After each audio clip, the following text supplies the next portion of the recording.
All right, let's get this started. And hey, Rust Bus, how's it going? Glad you could join. We are ready for our farming simulator live stream tonight. And again, thank you for anybody who is joining the live stream or watching the VOD later. That all works for me. I appreciate it all. But yeah, here we are on our Elmcreek run, continuing our push towards making cakes, which is what we did on the first Elmcreek. That's why this is a revisit for us. Currently getting some sorghum put down on our main big field at the moment. Obviously, at some point we'd like to buy another field, but not quite there yet. And we'll just get the little worker doing his thing for now, while I kind of go through, figure out, remember what else where else we left off at. Obviously, we got strawberries over here.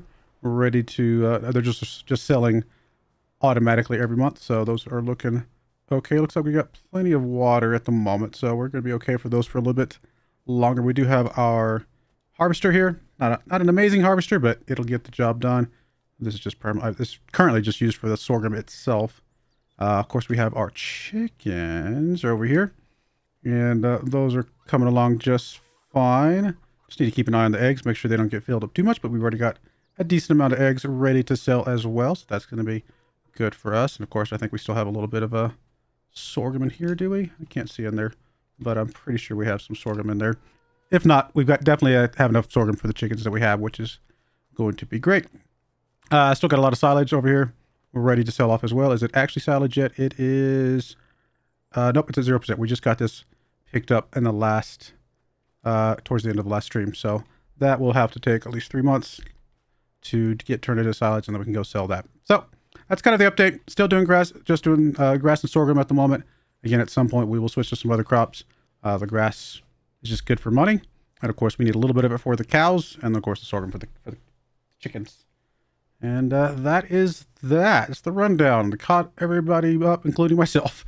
When is the good time to sell the eggs? Because obviously we'd like to, get as good prices as we can for these.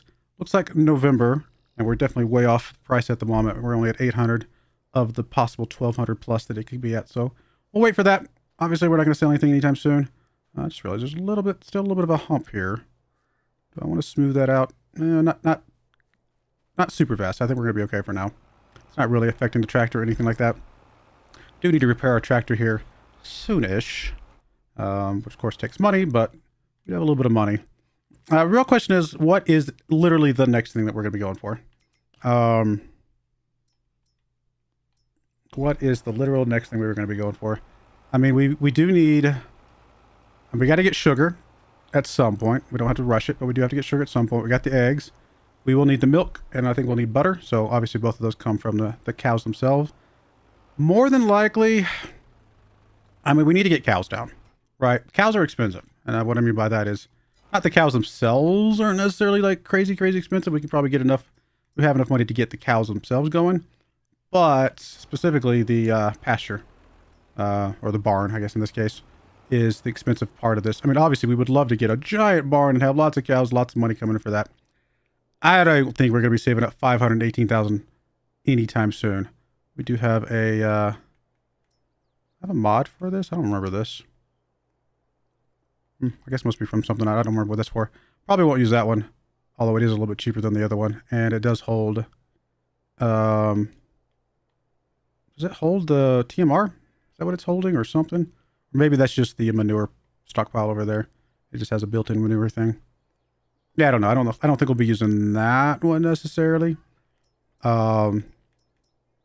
But we will be using this one. I would love to use the one that can do like the feeding robot. I think that's pretty cool. But again, there's no way we're going to have enough money for that anytime soon. We would have to do several more years of silage in order to get to that.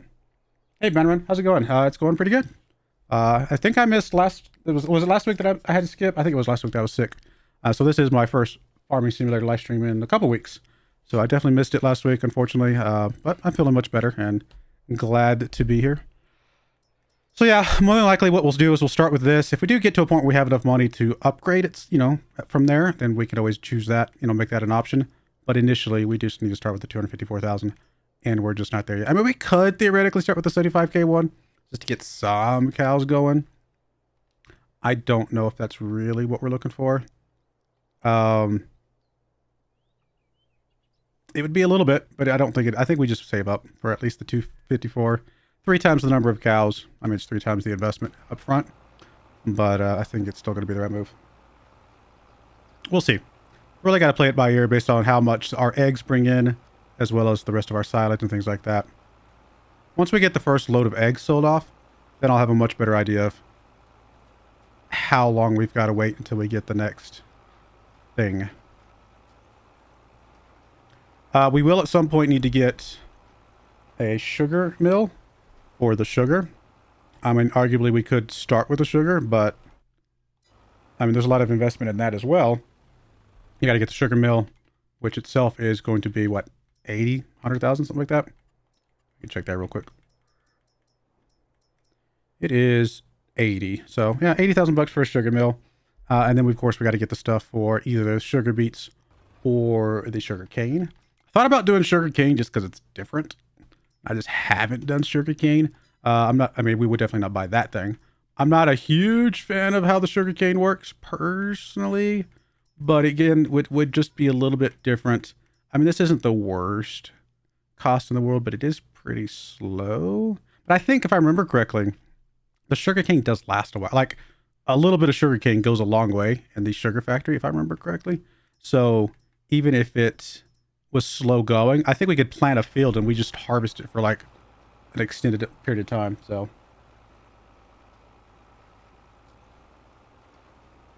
oh yeah, no, I appreciate that. Yeah, it will be every Wednesday normally, but again, I came this close to just powering through, and it was like, I think it was 11 o'clock when I put the post up that said, at least on the YouTube community page, and I was like, hey, I'm just not gonna make it. So I think it was like 11 o'clock or noon or something like that day, and I was like, man, I should just power through it. And I'm like, no, I'm gonna feel so much better if I just get some rest and just bounce back quicker. I mean, because if I had powered through it, I probably would have just been sick the next day, and that's never good. So I think it was the right call to just call it, power through it, or not, instead of powering through it, call it and get some rest. And I definitely got plenty of rest. I literally, as soon as I put the post up at that noon that day, I think I fell asleep and was asleep the rest of the day. And so it was definitely well worth it in my opinion in that regard. Although I did miss, it was sad to miss the stream. I wish it was there. Hey Garrett, how's it going? Glad you could join. So yeah, I mean, the investment to get the sugarcane started wouldn't be that bad. There's a couple planter options here that are also, they're a little bit expensive. I mean, it would be a new planter, but to be fair, wouldn't the sugar beets be a new planter anyway, right? What is that? Oh, is that a planter as well? I don't remember. This is from a mod. I don't remember what mod gave me some of these. I don't tend to intentionally put mods in here unless I don't remember what mod would have added these. It could just be a Giants mod for all I know. Because I thought that's what all they loaded on this run was just mods made by Giants. So maybe it's possible this one's made by Giants. And I'm just forgetting. Oh, thanks, Garrett. I appreciate that you enjoy the content. I enjoy making it. I really do. And got a lot more, hopefully exciting, new games coming up as well. I like playing lots of different games. Here's the thing, and I think I've mentioned this before. The fact that I like to play all sorts of different games does actually hurt me. I would be much more successful in the YouTube world. Successful, I think. I should have put quotes around successful, not YouTube. Sorry. Successful in the YouTube world if I did not do varying content. But personally, I like watching varying content. Pretty much all the YouTubers I watch play all sorts of different games. And so that's what I like to watch. That's what I like to play. So I'm intentionally kind of tanking my success. Again, success. Just so that I can play the games that I like to play. So if you're only here for one game, like Farming Simulator, I really appreciate it. If you like to watch lots of games that I play, that's awesome as well. But yeah, it's one of those things that I probably could do better if I just focused on one game, but then I would just be bored out of my mind. And that's never good, right? Anyways, back to this. How much horsepower do we need for one of these? I mean, these are actually pretty low horsepower. 190, 100. Obviously, we can pull the trailer. The tractors we have is, what, 100, 140. So we probably would need a slightly better tractor. Once we bump up to that, But we're probably going to need a slightly better tractor if we're going to bump up to beats anyway, right? I think this is probably like 185. So yeah, we're going to need at least a 200 horsepower tractor, whether we go sugar beets or go sugar cane. So that's just something to think about. The total cost of the sugar beets would be what, 125,000 for those two, plus a planter, which we don't currently have a planter. So whatever a decent, decent sized planter would be, let's call it 60K. So we're probably looking at, I mean, all in, I mean, again, counting the tractor, we're going to ignore the tractor because the tractor is the same between whether we do sugar beets or sugar cane. And we're probably talking a couple $100,000 to get into, sugar beets. And then sugar cane would be, again, I mean, we could go with the basic planter. Oh, it's very slow. The harvester is not that bad, although again, very slow. And then a trailer, one of these true trailers. Honestly, it's going to be 200K no matter what we do. Pretty close to it to get any sort of reasonable size equipment and anything like that. So I don't know. I'll think about it. We're not there yet, but we'll figure it out. I'm just trying to plan ahead while I'm sitting here letting the tractor do the work. Because I just feel like letting him do some work for a moment.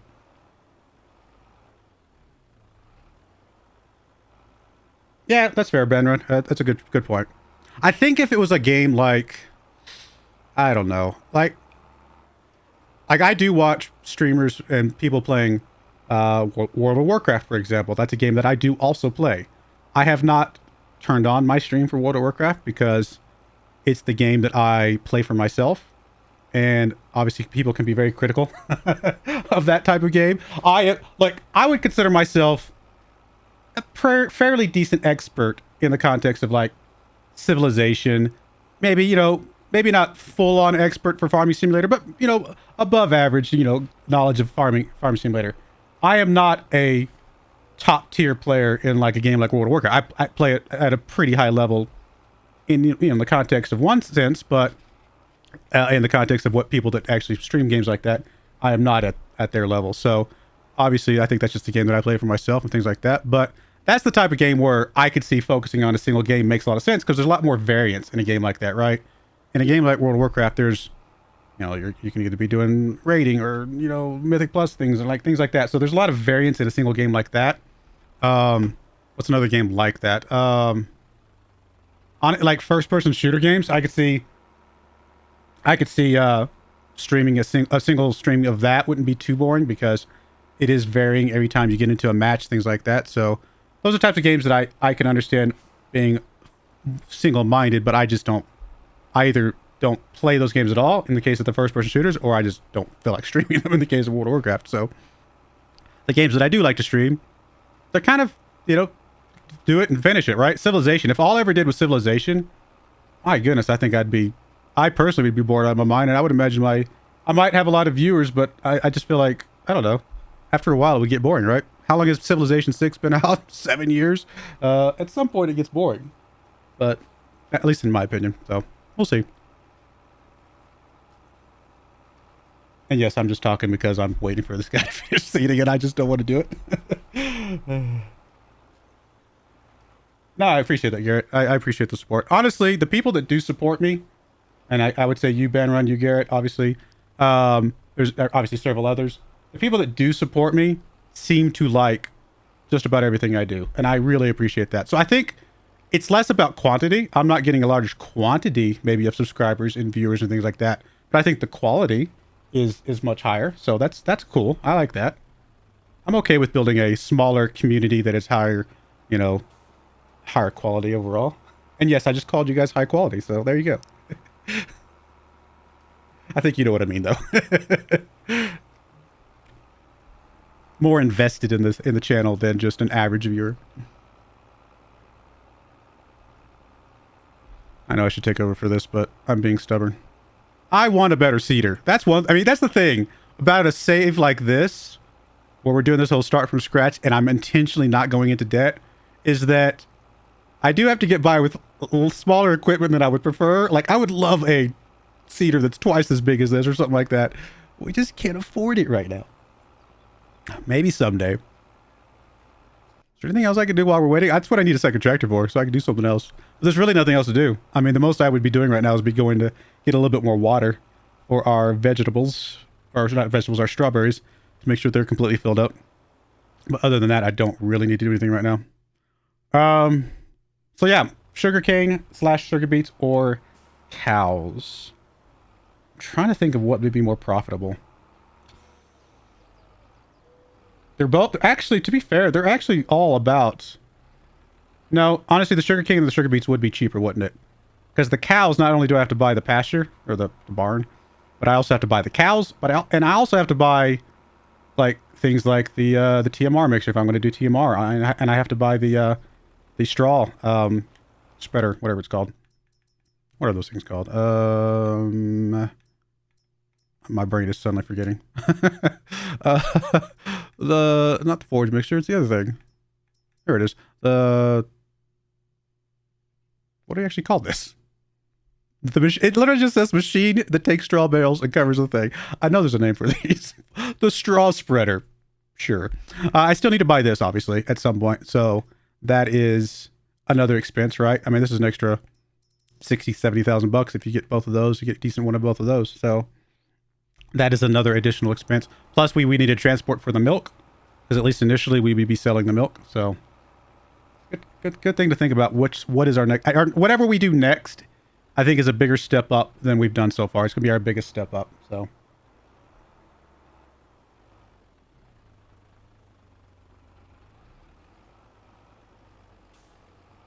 Oh, well, I appreciate that, Benron, that you watch both the live and the actual videos, and you say that I'm the only streamer that you watch. I do appreciate that. Hopefully I don't let you down.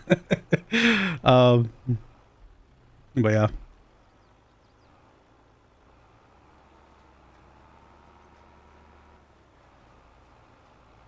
Have to repair our tractor very, very soon. As soon as we get done with this field, we'll zip it over, get it repaired, and all will be well. I think I meant to have this field done before I came back for this live stream, but I totally forgot. So I started it running while, like 10 minutes before the stream started. I was like, oops, I should have started this sooner. Got this done. Because this takes a while, right? It takes a good half hour just to get this thing seeded out with this tiny little seeder. How much would a better seeder cost? Like, it's not realistic. Like, we just can't do it. But we can dream. I mean, this one's literally, I think, twice the width, right? The one we have now is 3 meters. Yes. Yeah, 3 meters. So any of these, like, reasonably good ones, like, I like this one a lot. That one's pretty good because it does the cultivating. I like this one a lot. So both of these are 6 meter. But they're just considerably more expensive than what we want to spend right now. Just to speed up. It would save us, what, 15 minutes every time we have to do seed, which is once per year. Maybe not worth it in one sense. All right, fine. I'll take over. Now that I've done enough talking. I've gone through my intro of, like, what's next. I should just take over because now I want something to do.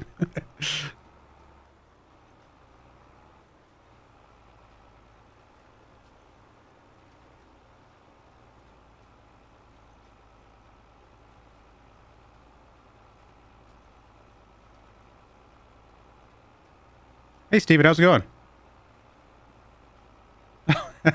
I appreciate it. Are you... I don't want to get to your personal business. I will just ask how are things, Steven, and leave it at that without getting into your personal business unless you want to.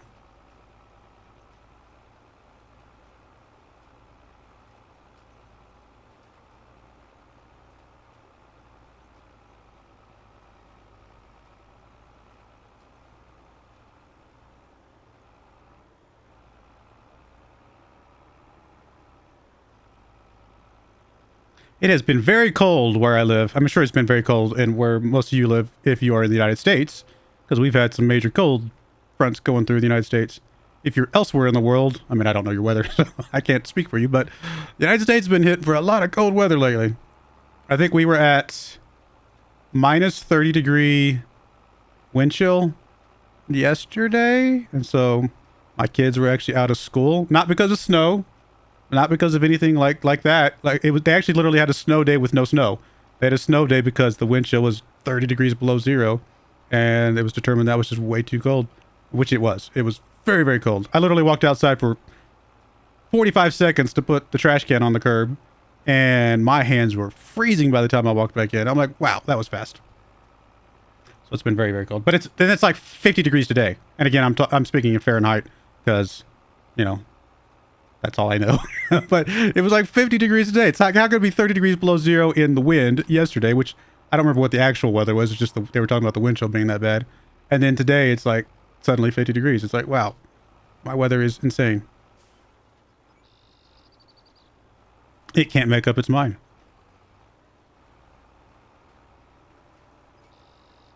Oh, congrats. Congrats, Steven. That is awesome. That's, wow, yeah. You're taking me back to some good old days. I remember. I think I mentioned before, I'm not afraid to admit that I cried when my first child was born. It was one of those moments. Oh, Garrett, yeah. I mean, if you're in Alabama and you're dealing with, I live in Colorado, so we are theoretically used to the cold weather, and it's just whatever. It's no big deal. Yeah, it's cold out, but it's not like it's going to shut down traffic.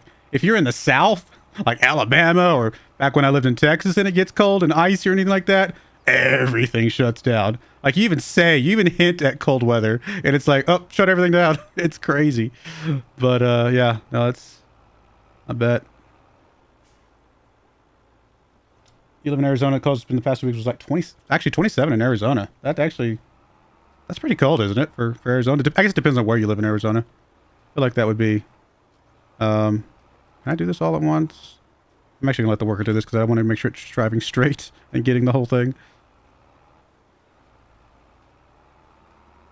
Oh, thanks, James. Welcome. I appreciate. I'm glad that you like the content. I really do. That's awesome.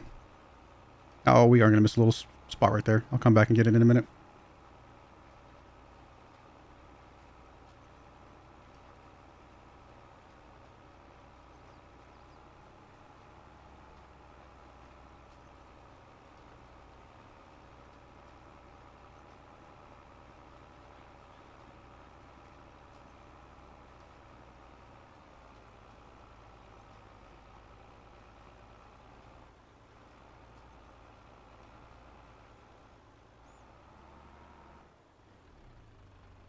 Come on.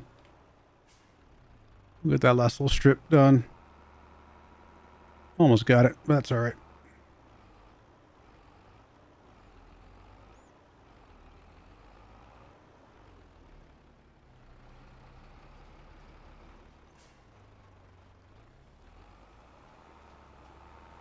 It's possible that it's missing some, because sometimes even though it doesn't show it visually, it could actually still be missing. That looks like we're okay. Once we get this little bit here, we'll be all right.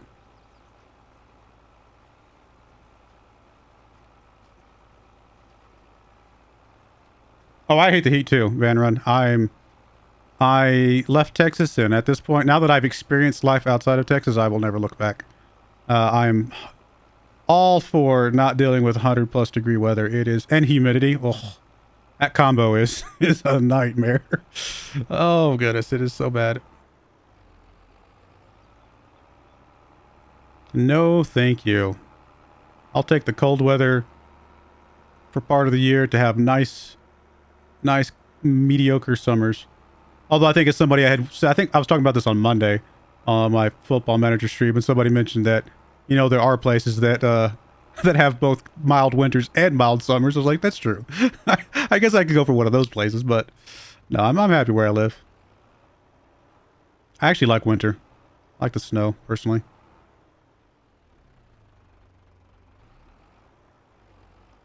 All right, let's go get you repaired, good tractor.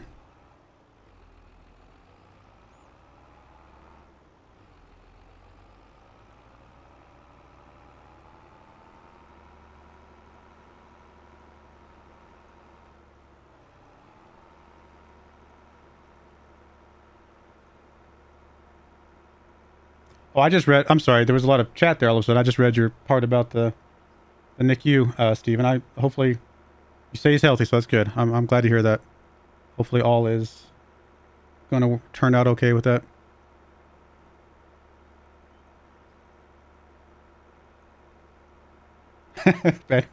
You can layer up so much. Yeah, you can only take off so much. Yeah, I agree. That's very true. Although, is it true that, like, it's counterintuitive, but layers actually is better for keeping you cool as well, right? Isn't that a thing? Like being just, I mean, obviously I know you're joking, but like being like literally naked would be less cool than actually wearing a couple layers of breathable clothing, right? Something like that, where it can like contain some, I don't know. I don't know all the details. I'm probably saying the wrong thing. I think it's something like that.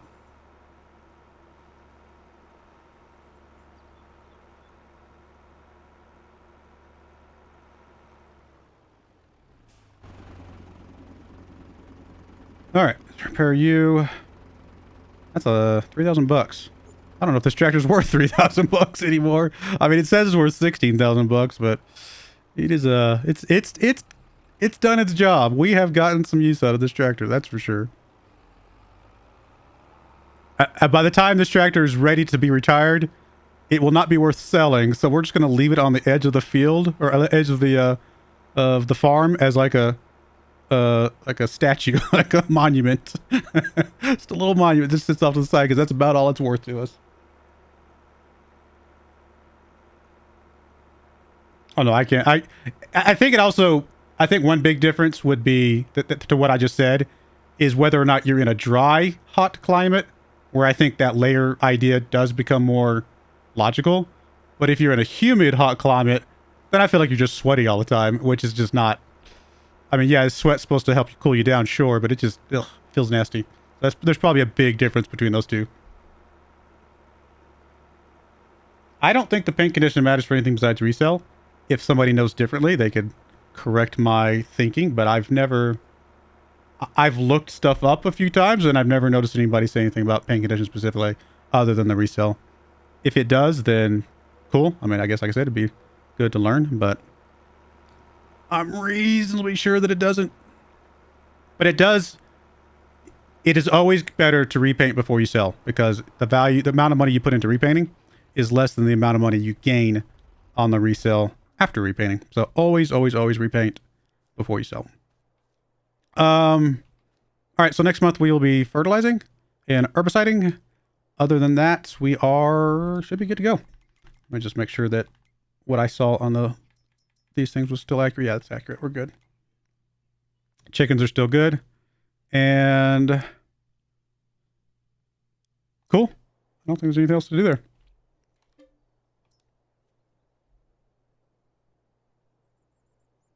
Yeah, humidity is just, oh, I don't know. I mean, that's also why where I live now, even though it gets really cold out, it's still very dry, right? The dryness, even with the cold, is just, it just feels different. It's strange how different it feels. I've never really lived in a dry climate or dry climate before. This is the kind of the first area that I've lived in that's like this, and it was unexpected how just the weather just feels not like how you expect. The only difference would be that I do have to drink a lot of water, which it's good for me, obviously, but I can definitely feel that part of it. The water I have to drink is a lot more. And I would also say, it might just be that when they built my house, they used low quality drywall, but my drywall is very brittle. I feel like if you try to use any drywall anchor at all, after a while, it just rips out and it's just bad. So we've had to like adjust how some of the things are mounted to the walls for when we bought the house because the drywall is so brittle. I'm wondering if the humidity helps with that or something. I don't know. It's something I've never thought about, but maybe that's all it is. It's just, it's not humid here, so the drywall gets drier. I don't know anything about drywall, but that's just my assumption. All right, what was I doing? Oh yeah, I fast forwarded it. My brain sitting there talking and not paying attention to what I'm doing. Yes, we did fast forward, so we're good. We do got weeds. We do got fertilizing to do. So let's get those done.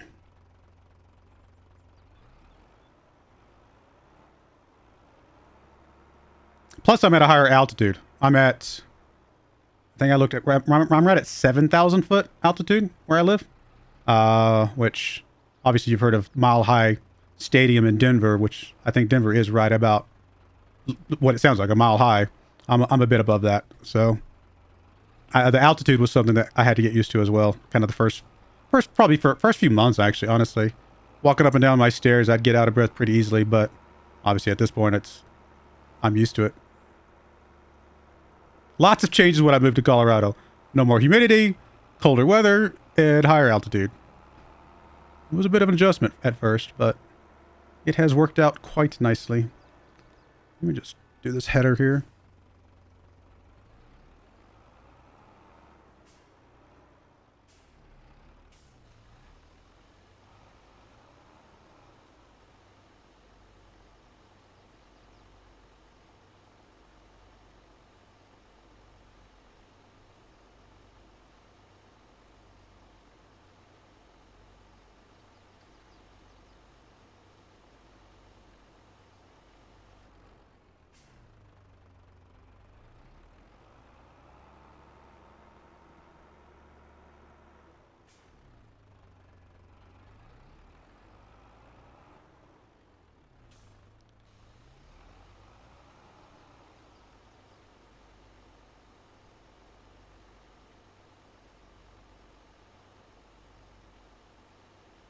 Oh yeah, no, that's fair, Banran. As far as the cars being sold.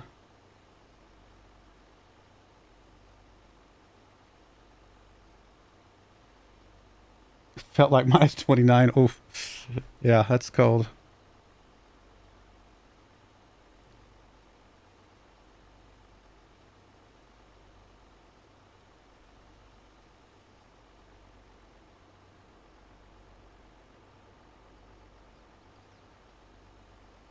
So we got canola over here. What else? What else are they planting over here that we might be interested in at some point? They've actually got parsnips over here. That's. I was not expecting to actually see the vegetables down, but I guess it does make sense. They're in the game. Why wouldn't they be down? We even got carrots over here. Wow.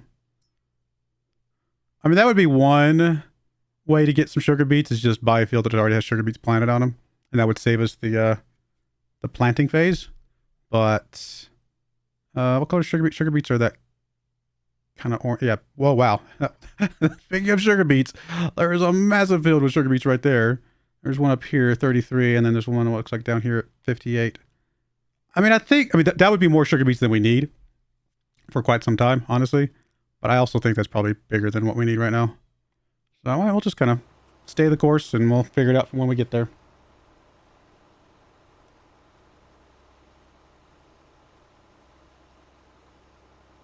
I like the way sorghum looks. I mean, it's very green, very nice looking. At least the way it's represented in the game, I should say. You guys ever? I don't know if you guys watched my tribute to my grandfather run, but my grandfather used to do sorghum as well. I didn't know it as sorghum. That's not how I learned it. It was called Milo, in the context of when my grandfather, farmed it. Which I was like, I had to go look. I had to Google it. I was like, what is Milo? And Milo is just a variant of sorghum. And I never knew that. Kind of like, wow, that's pretty cool. Because truth be told, I had never heard of sorghum until this version of Farming Simulator. It's never a word that I've ever crossed my path, basically. But again, only because I knew it by a different name. So it was kind of interesting.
Yeah, yeah. I mean, it might be in some green.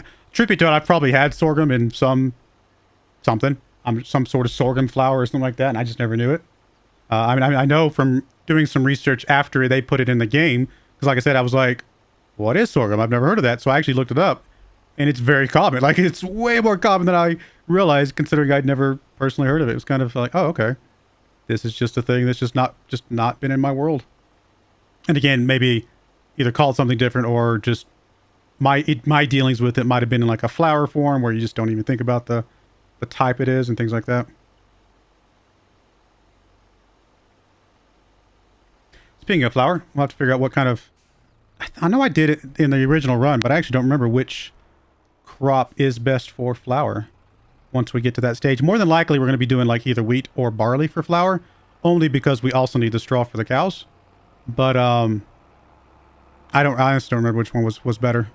If you guys know, once we get there, we can definitely, figure that out. But we will need either wheat or barley at some point for the straw.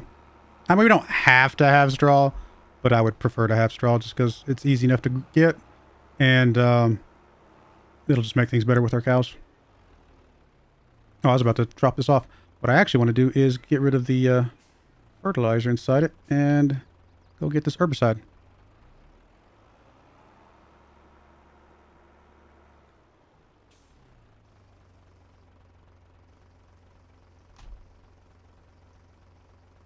Oh, I appreciate that, Steven. Yeah, it was definitely a sentimental run for me, so I enjoyed that run a lot as well.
In Arizona, you see hay fields, corn, and cotton, so you're not surprised. Yeah.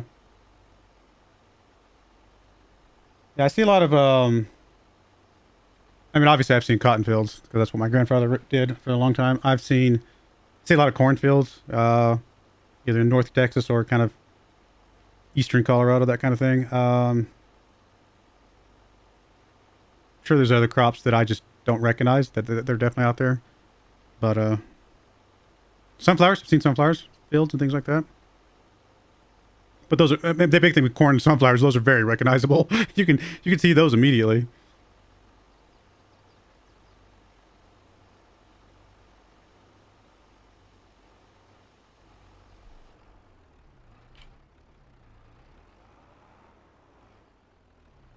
Some of the other crops are less noticeable unless they're fully grown, and then you can kind of sometimes pick out what they actually are.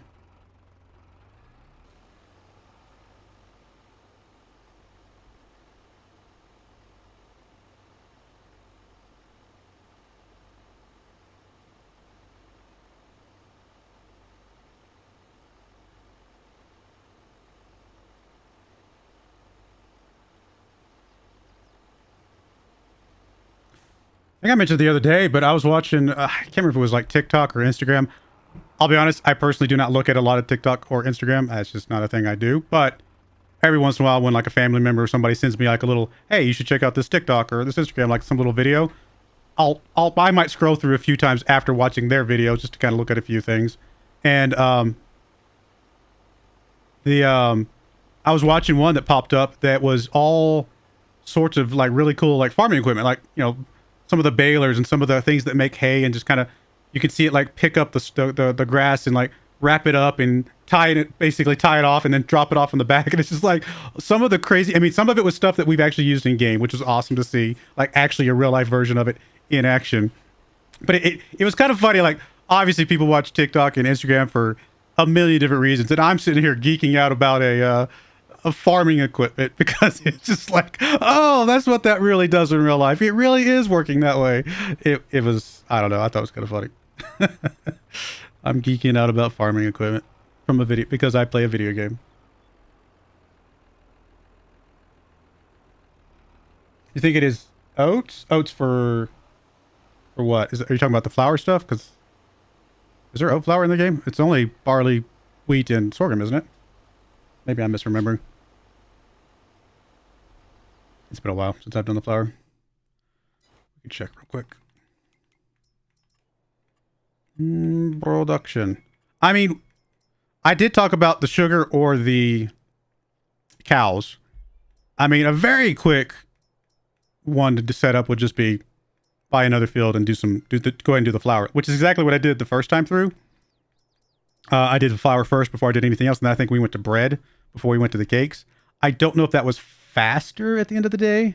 It's not like the flour sells for a lot. There is oats. Okay, so it is oats. So I think you're right. Okay, oats, barley, wheat, and of course sorghum. Okay, cool. So yeah, that'd be 96,000 bucks there. We would want to get probably this field here, most likely, and that would be 140. So that's still 200,000 bucks to get that set up. But we have all the other equipment, right? We've got the planter, and we got the seeder, and we got the harvester.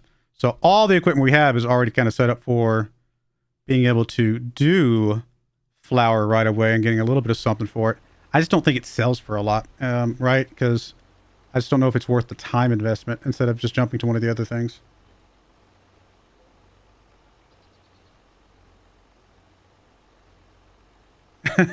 Yeah, no, for sure, Ben Run. I remember the first time I saw one of these in real life. One of these. I think it was literally one of these Hardys, actually. I saw one of these in real life, and I was like, oh my goodness, that is the coolest thing in the world.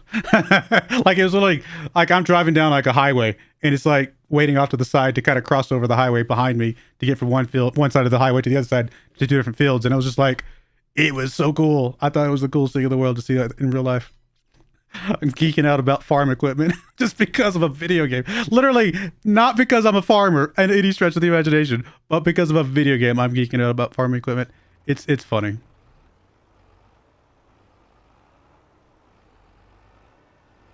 All right, herbiciding is done. Someday we'll buy this field over here to the right. It's just not a priority right now. Someday. I mean, all that field's going to be used for is put buildings on and things. So, not a huge hurry.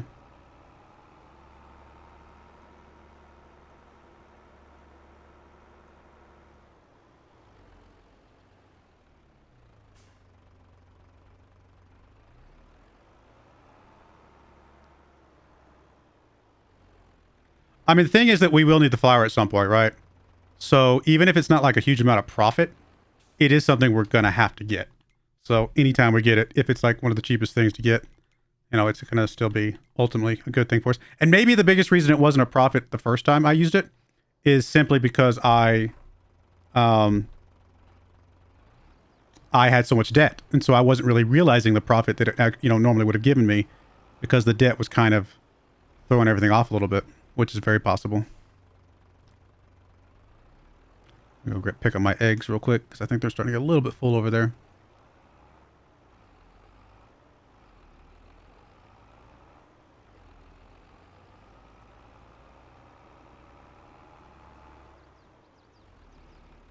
Now we had a little bit of space, but I might have filled up before we came back over here.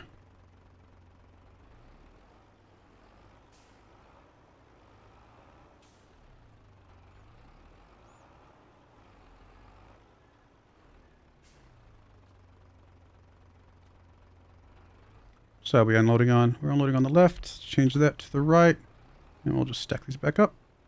Right there. Good enough. Cool. All right, so eggs are good. Again, we're waiting until November for that. I don't know. Really, the big thing, next big trigger point is again selling the eggs and selling the silage. Once those are done, we'll really know kind of where we're at and what we can do next. Farming equipment is I mean, I think I've mentioned this before. When I think of a farm and a farming equipment, I'm thinking like basic, you know, whatever. It is some of the most complex machinery in existence. I mean, it really is. It is insane how complex the farming equipment is to get the job done that it needs to get done. It blows my mind that this stuff actually exists in the world and works. You know what I mean? It's crazy. It's crazy cool.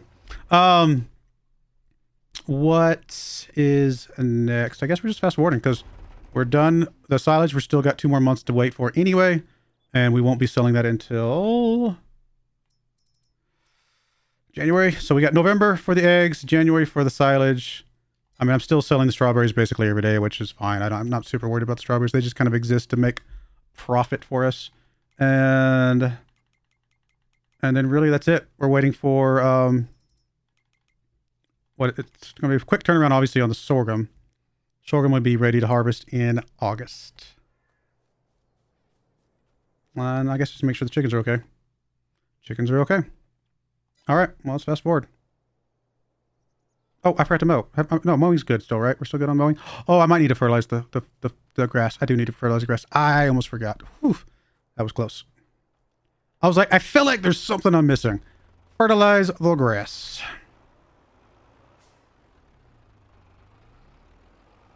I mean, it's not too late, thankfully, but it almost could have been if I'd fast forwarded again.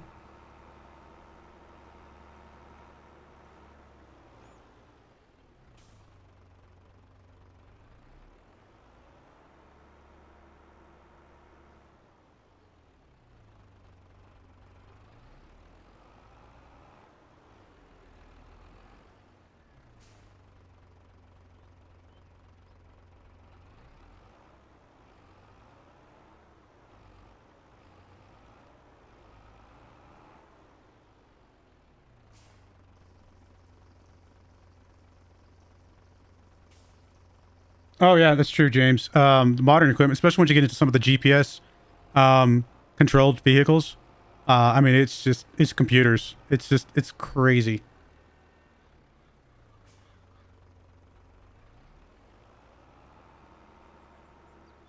I mean, your farmer, it's not going to be too far down in the future where your farmer is not, just your normal, you know, kind of rural, whatever guy that never went to college, that type of thing.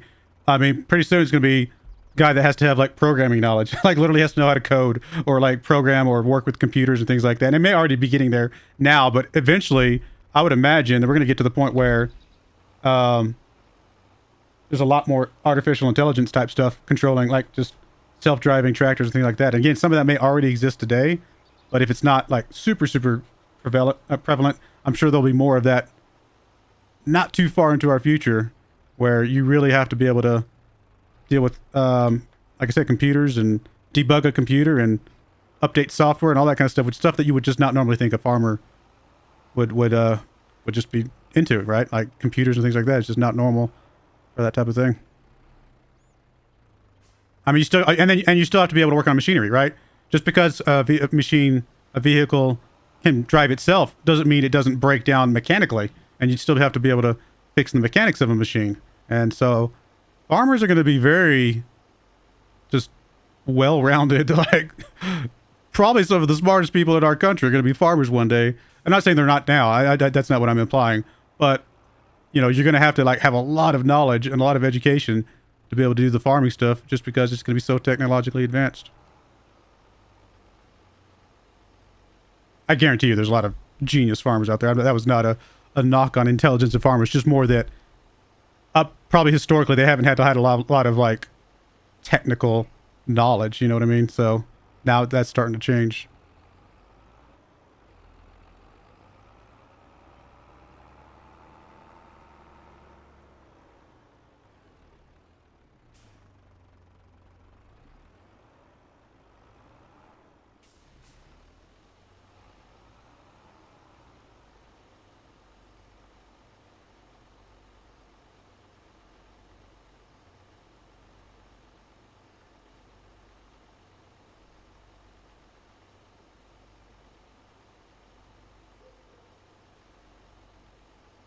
Oh yeah, ban run. Like I have watched a few of those real life farmer, YouTubers, and it's pretty cool. Honestly, it is really cool to see a field like that, like that type of profession, that probably most people in the world have not had any visibility into what they do, and be able to see that put into YouTube, and there's several of those that are extremely popular, right? Lots and lots of viewers because people are interested in seeing some of this stuff, and it's really cool to kind of see how all of that works, and I think that can only be good for them, right? The more people understand how a farmer does his job, the more, the better probably for the farmer in the long run, hopefully. But it's definitely some really cool content out there about how some of the things just actually function, actually work. And like you said, there is some. I mean, the equipment is stupid expensive. I mean, it's stupid expensive. I mean, we see that in game. I mean, these prices are probably pretty close to accurate. I would not be surprised if these prices are very close to accurate, right? I haven't looked them up, but the equipment is worth hundreds of thousands of dollars, several million once you add up your entire fleet of tractors and harvesters and seeders and everything else in between. And it's crazy to see some of that in real life and actually get to watch that. It's a really cool YouTube. Obviously I'm biased towards YouTube because I do YouTube, but I will say that YouTube, just as in general, has just opened at least my eyes to areas of the world that I didn't even know existed before. It's pretty cool.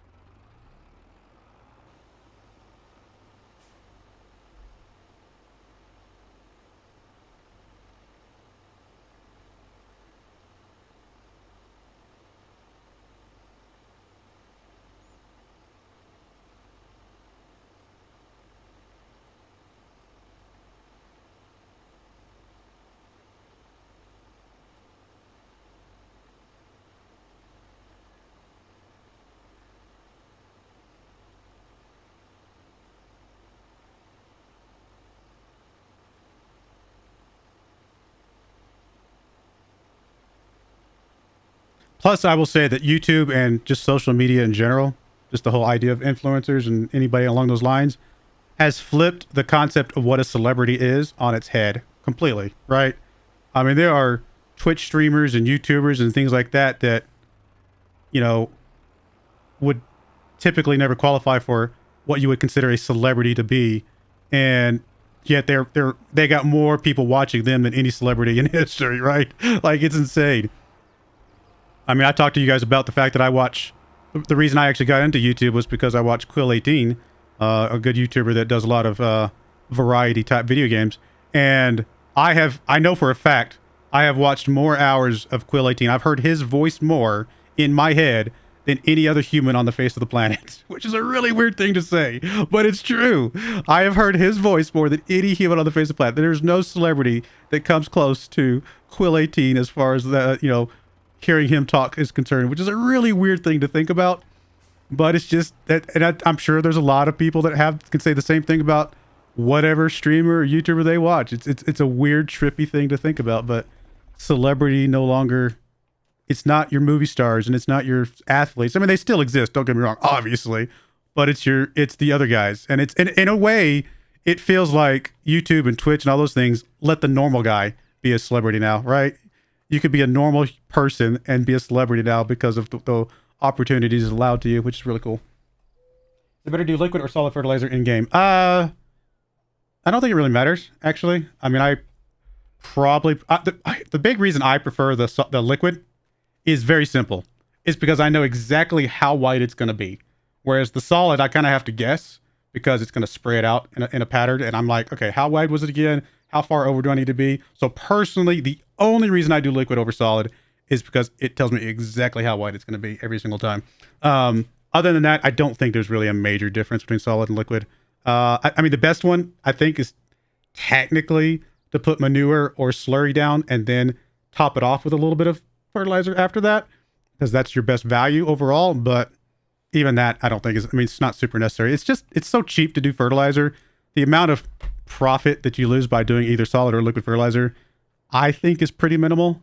But I will say that if you've got manure available because you got cows or slurry, cows are big or something like that, then it's it's probably smart to use it because you got to use it. You might as well use it for something. It doesn't sell for anything, so. Yeah, to have two different. Yeah, that's fair. Two different meanings for celebrity. That's probably fair. I mean, what does a celebrity even mean? Like, I mean, if I look at the root of the word, and I assume celebrity is based on celebrate and somebody that we celebrate, and so, I mean, obviously in our history, it's come to mean someone who's rich and famous and whatever. And honestly, in our history of at least the United States, probably just the even the world, celebrity means somebody who is above us, which sounds really bad to say, but unfortunately, it's true. People worship celebrities, and they are above us, right? You couldn't just walk up to a celebrity and say hi. Most of the time, they would consider you beneath them. And I'm not saying that to say anything rude about celebrities, but it's just kind of the fact of the matter. Whereas I think that's changed a little bit now. Although I will also say that there's plenty of YouTubers and Twitch people and TikTok stars that have reached that celebrity status and then forgotten where they came from. There's plenty of people who forgot where they came from. They started off as a normal person who got famous on TikTok or whatever, and now they think they're above everybody else, which is unfortunate and sad to see, because that's not how they started. So, alrighty, that's all the fertilizing. We just need to fast forward.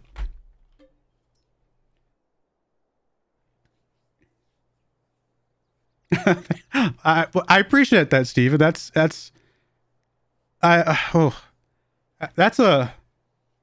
feels like a responsibility. Honestly, I don't know. I mean, I do believe you because I mean, I have put enough content out there that you are probably right. I have a lot of videos out there. That's true. So it's I hadn't really thought about it that way. That's wow. Well, I appreciate it. I really do. Okay, so we got one more month till we mow the grass. We'll just check on the chickens. We could fill them up, but we don't need to right this second. And then the water, we can probably go one more month without the water, right? So yeah, we can definitely. Yeah, we got enough for at least one more month. So we'll just wait. We'll just go ahead and fast forward right away. Get ready for mowing the grass.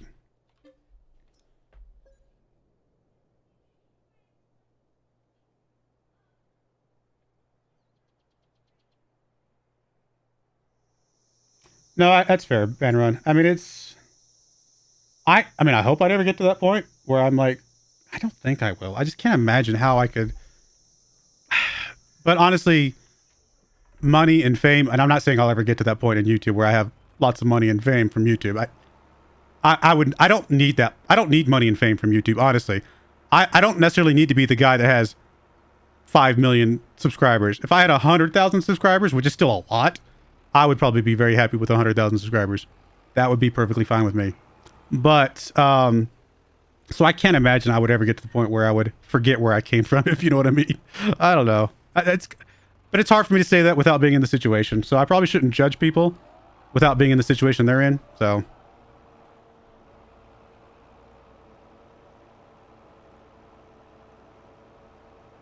That's true, Benrun. They do think they can kind of do anything, which is sad to see. I would say that probably applies more to streamers.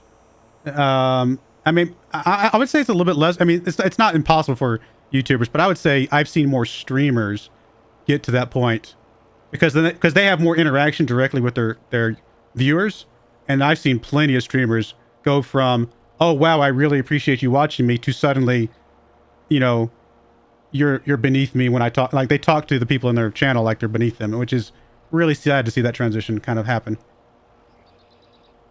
And so I definitely see a lot more streamers that do that, unfortunately.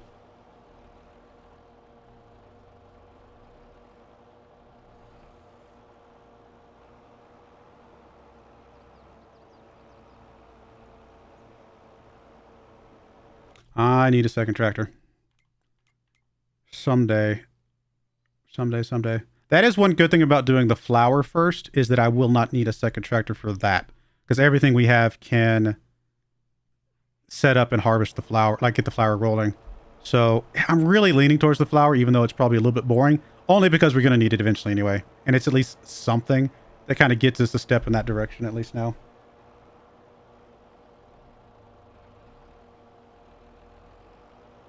No, that's how I try to be, Van Run.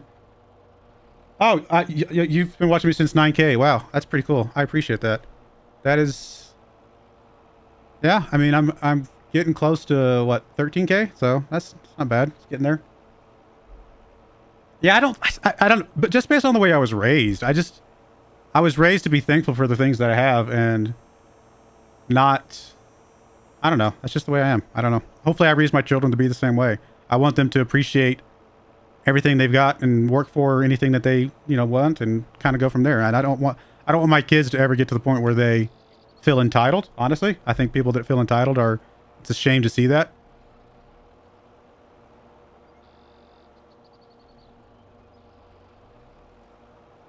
Yeah, I can't imagine how I could ever get there, to be honest. I don't see how that's possible for me. The other thing for me, though, also, is that for me, money is not the end. It's not what I'm going for, really. I'm not going for money. I'm going for, I mean, I need money because I have to survive and live, and that's the way the world works.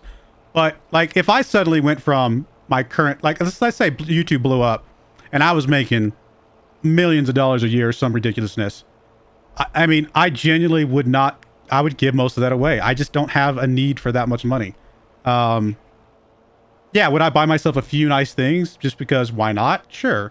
If you worked hard and you can have the means to buy some nice things, sure, I would still buy some nice things, but those nice things would have a limit.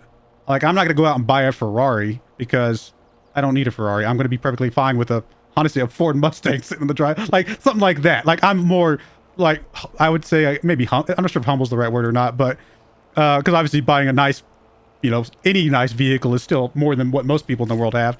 But for me personally, I want enough money to take care of my family, and then anything above that, I'd like to be in a position where I can just give it away and just help people. That's what I want to do. I get a lot of joy out of helping people.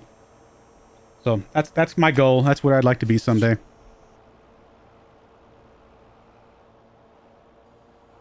I would love my YouTube channel to be big enough where I could do one of those charity streams and it'd actually be a substantial enough amount of money to make a difference. That would be so awesome. That's probably the dream for me. So we'll see. Maybe someday.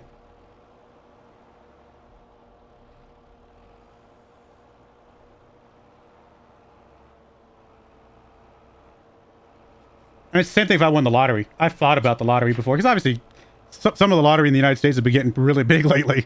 And it's like, man, if I won $200 million, I don't need $200 million. I think I mentioned this. I think I talked about this a couple streams ago. I just don't need that much money. Like, yeah, would I keep 10 million, 15 mil, 20 mil if I won 200 mil? I'd probably keep that, because why not? Make sure that I'm taken care of, make sure that my kids are taken care of, buy a few nice things and then just never have to worry about money again type of thing. But I don't need 200 million. Like, most of that, I would just be like, well, what's the best way to give this back to people that need it? Like, what does that look like? And I realize it's easy for me to say now when I don't have money. And once I have money, who knows what could change? I hope not. I genuinely hope not. But it would just be like, I don't know. Money's a tool. It's not a goal for me. Yeah, I agree with that, Ben Run. I think there's a big difference between comfort and, like you said, kind of flaunting things. And I don't want to judge people that do that. More power to them. They've earned the money. They have every right to flaunt every dollar they earned.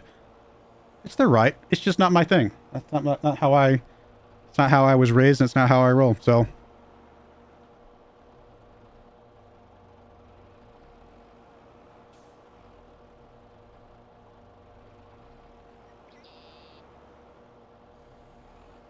No, I agree, Garrett. It's actually very hard for me to accept money myself. Like, if somebody wanted to donate money on the live stream or something like that, like, on Monday, somebody jumped into the channel and wanted to donate some money.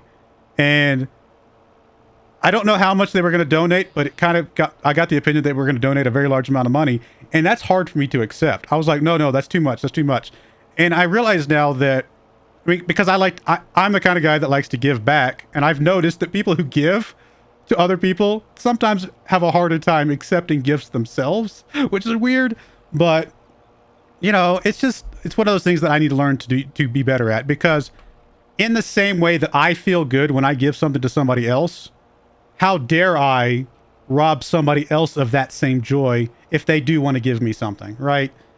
Even though I feel like I'm being humble by saying no, no, no, I'm actually taking an opportunity for them away, which is maybe something I just need to learn to do better about, and not turn down those types of gifts and things like that. So I'm trying to be more mindful of that. Realize that if somebody wanted to give to me, hopefully they've thought it through, and it's something they want to do out of it's going to give them joy, and I should just not refuse that.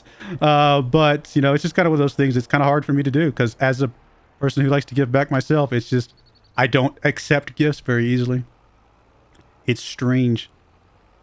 Actually, early on, oh, that's true. I agree. The people that like to give seem to be a lot happier, and I think it's given me a lot of happiness as well. I remember early on in my job that I have now, like when I first started working my job, I made very little money. I'm not afraid to admit that when I first started working my job over a decade ago, my wife didn't work. We had several kids, and so we got welfare. I'm not afraid to admit that we got welfare because as soon as I was able to get off of welfare, I did. The moment we could afford it, actually the moment we could just barely afford it, I got off of it because I did not like being on it any more than we had to. The only reason we even got on it is because we needed it for our kids, and my kids were important. So I got on welfare. We were on welfare, and so we just didn't have a lot of money, and I just wasn't making a lot of money with my job as an entry level, programmer back 10, 12 years ago, I guess now. And I remember one day getting called to the front office, and I was given an envelope, and inside the envelope was like $1,000 of cash. And at the time, $1,000 of cash was a significant amount of money for me. And quite frankly, literally the exact amount that I had just told my manager that because I was always honest with my manager. I was like, look, if you notice me being a little bit down, it's because I'm stressed out. My daughter's got some medical bills because of X, Y, and Z. We're short some money, and it's just a struggle. And I told him, I was like, look, if there's anything I can do to show you that I'm worth more so I can get a pay raise because I really need some extra money, let me know. And I guess he had told somebody else, and somebody else had told somebody else, whatever. So I get this cash, this stack of money, and I was like freaked out because I'm like, come on, getting an envelope with a stack with $1,000 of money in it with all it is just got my name on it. It's like, it's a little creepy, right? And so I kind of pushed back, and I was like, no, I can't accept this. I don't know where this came from. I don't know what it is. It's got to be a mistake. I tried to push back, and I finally come to find out it was actually one of the vice presidents of the company who had just heard about what was going on with me, and he wanted to help. And so he put some cash in an envelope and gave it to me. It was just his own personal money. It wasn't even part of the company. It was just his own personal money. And so that was really, really cool, obviously. But like I said, it kind of goes back to that idea that it's hard for me to accept gifts like that, even in times when I know that I need them. So.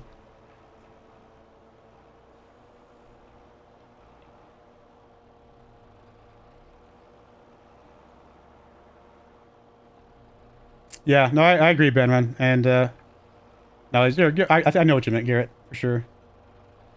If you win a lot of money, you would be yeah. It's a weird thing to say because you'd probably save a lot of money if you moved out of California, wouldn't you? I guess it depends on where you live in California, but California is a very expensive place to live, isn't it? Although I'm one to talk, where I live now is much more expensive than where I lived in Texas. But it's not California level of expensive.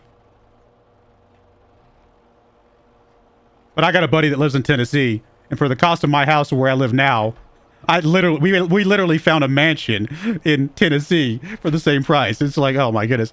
Cost of living is crazy wherever you live. It's like some places, $1 million will buy you a tiny little 2-bedroom whatever, in New York or something like that. And then some places $1 million bucks will buy you a mansion with a couple hundred acres of land. It's just, the cost of living, like discrepancies in the world and even just in the United States itself is mind-boggling.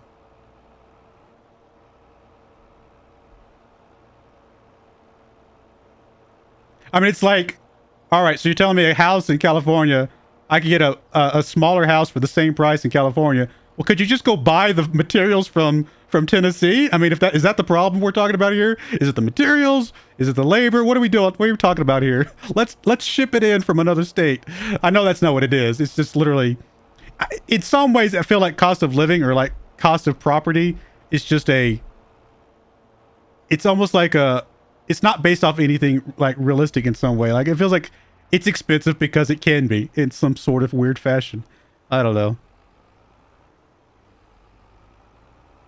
I mean, you could say the same thing between our United States and any other country that, you know, it's significantly smaller, right? So the world is a strange place.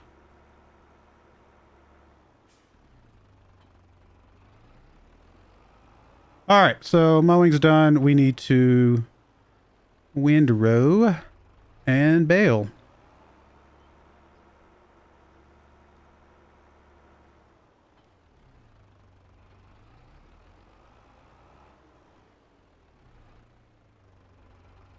Yeah, that's fair. That's fair, Benron. Yep.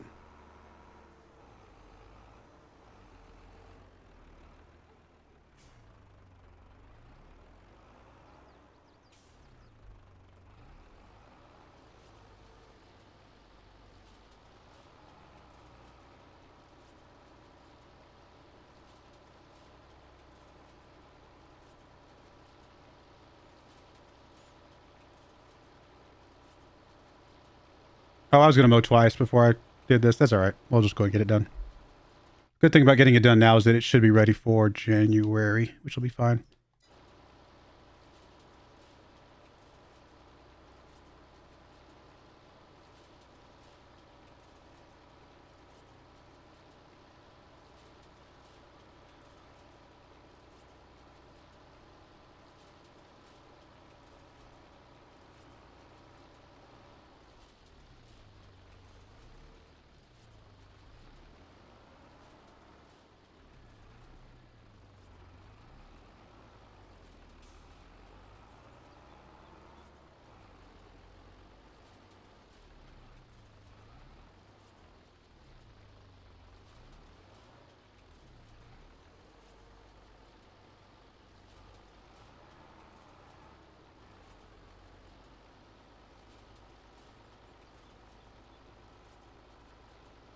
Yeah, that's true, Ben Run. I mean, sometimes it's just location more than the actual building itself, the house itself. It's just, it's in a good location. So that's true.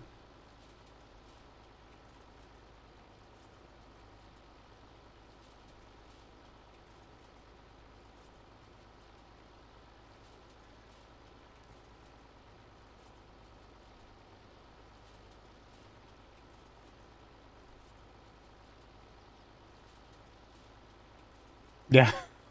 It's trippy to think about something like that selling for so much money. But I guess the idea is you could either obviously fix up the house. Obviously, you see the TV shows to do that all the time. Or I suppose if it's too bad to fix up, you just tear it down and build a nicer house with a nice view on the ocean.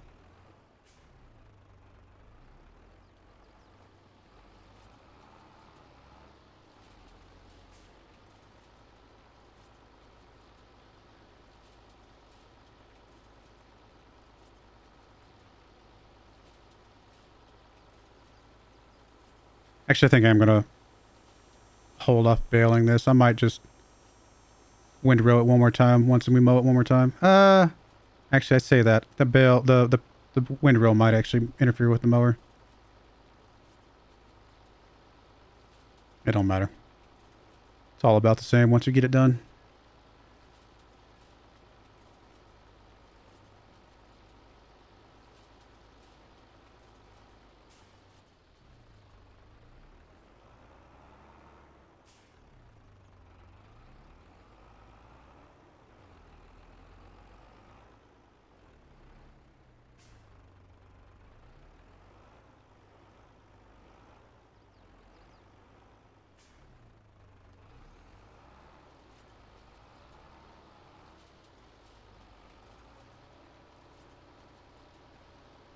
Can't believe this little tractor has gotten us this far. It's done the job, and we haven't had to use very big equipment, so it's not like we've needed a bigger tractor. It's just it has seen some life right now. We've done some stuff with this thing.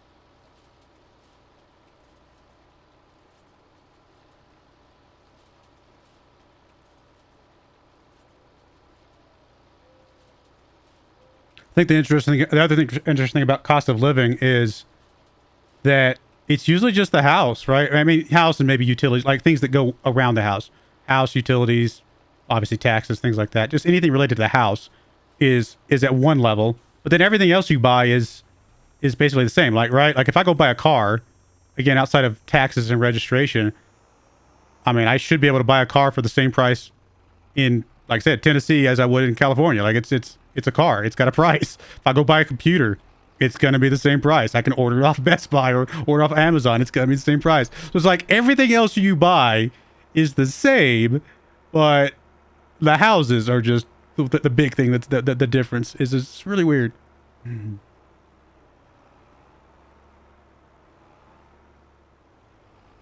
I'm going to leave. I'm going to do another second mow on that other one for our windrow. Might as well make it a little more worth our while.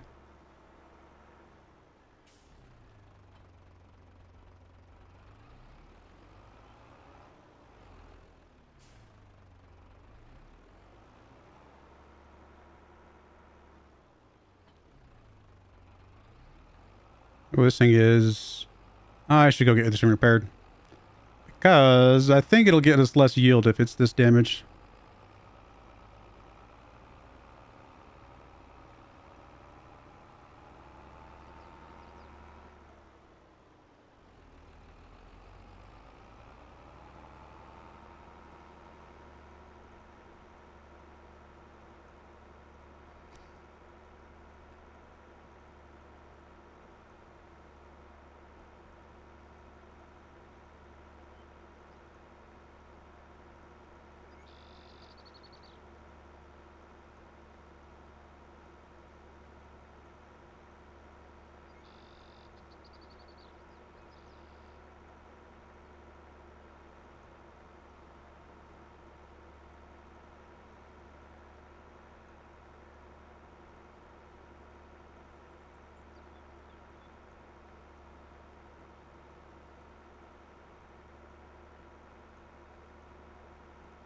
Hey, Mikey.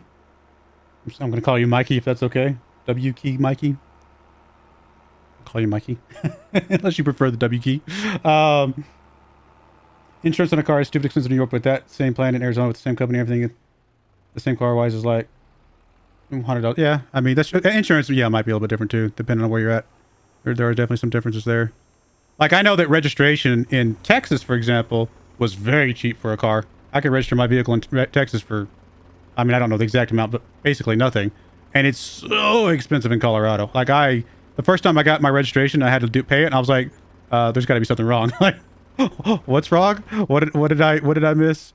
Like it threw me off a bit that it was so ridiculously expensive to register a car here.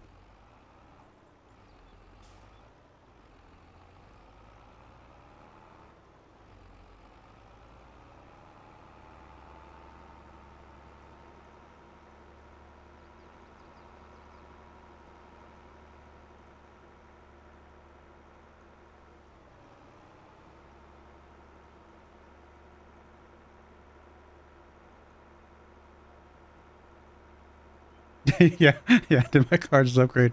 Right, for sure.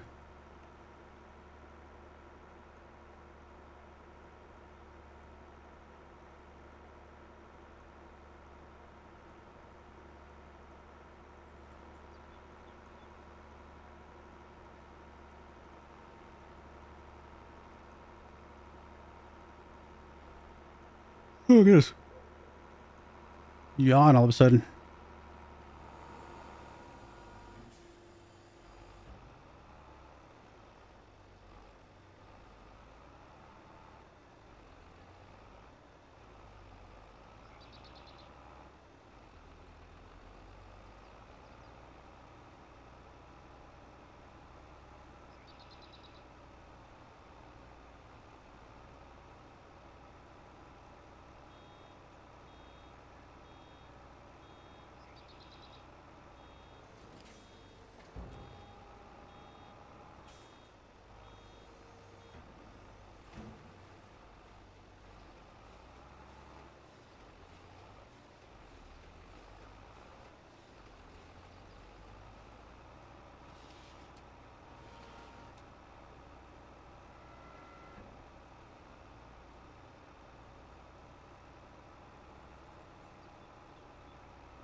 Ooh, getting into that mode where I'm just like in cruise control on the farm and just like just chilling.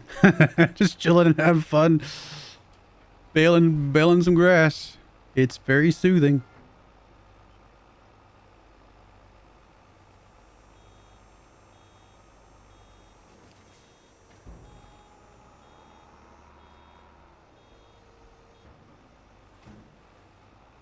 Farming simulator is my Zen garden. I don't need a little tiny rake and some sand. I just need to get on farming simulator and just chill.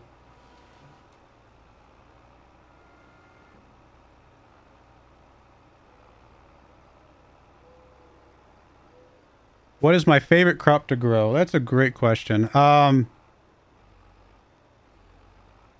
like cotton because I just think the whole baling process for cotton with the big baler is really cool. But it's very expensive. It is so expensive. That being said, cotton is, you can get a lot of money from cotton if you take the time to convert it all the way up to clothes, right? Go to the fabric and then go to the clothes level. It can be worth a lot of money. But my goodness, is that John Deere tractor is so expensive. Beyond that, I don't know. It's a good question.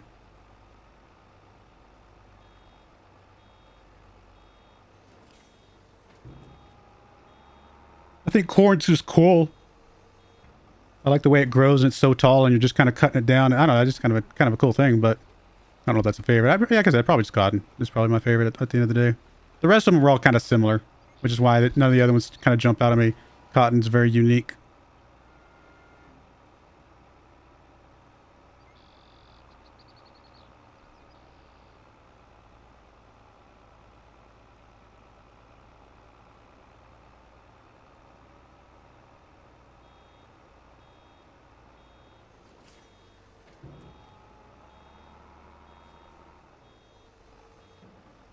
I don't know why the yawns are coming all of a sudden. It's because I'm thinking about them. I'm literally started thinking about yawns and now I can't stop yawning.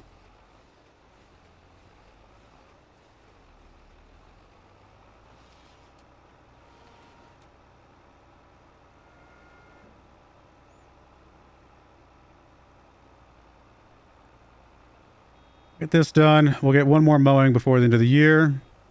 And I think all of that will still be done as silage in time for January. And then we will hopefully get a big enough chunk of money that I'm leaning towards buying that other field just to get that going. We'll see.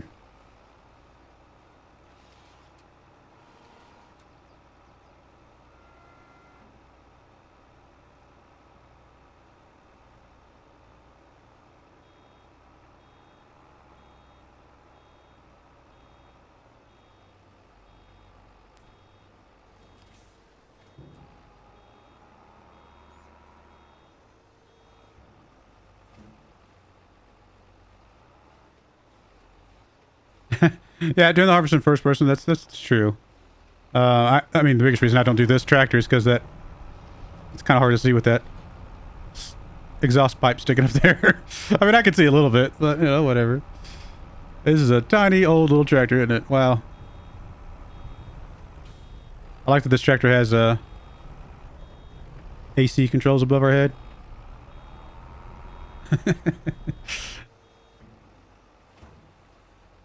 I was gonna say grapes and olives, Steven, but I didn't think everybody would get the joke. Grapes and olives are not my favorite. They're the furthest thing from my favorite. Oh my goodness. I had a bad experience, okay? Actually, to be fair, did I ever really do the olives? I think by the time I got to the olives, I was already so burnt out on the grapes that I don't remember if I ever actually gave the olives a fair shot. Olives are probably easier than grapes for the reasons why I hate grapes is probably not as pronounced with the olives, and that is because for me, at least personally, it literally gives me a headache trying to focus on the little stick down the middle that I have to drive the harvester over, and if I get just a little bit off center, it gets stuck, and then I gotta back up, and then I gotta go forward, and I can't just like, not only can I not hire a worker for it, I can't just, like I do with other tractors where I just say, go straight, go forward. You can't just say, auto, cruise control and go forward, because it's just inevitable. Every track is going to have some variance, and it's going to veer off and get stuck. So I think that's more of a problem with the grapes. I think the olives are at least a little bit better, but honestly, I don't remember ever giving the olives a fair shake. All right, so that is that. Let's go grab our trailer, pick up those bales, and then we'll be ready to go. Actually, we might have to do water, so we'll take that in a second.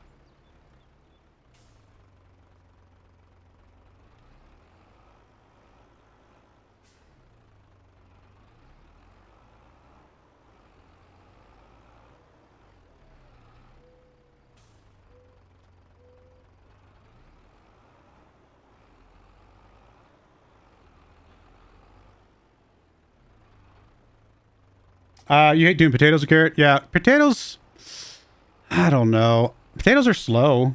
They're very slow.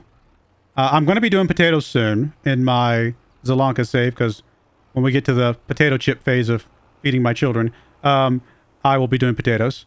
And so I get to experience potatoes again, but I would say potatoes are just, they're tedious. I think it's the big thing with potatoes. They're very tedious.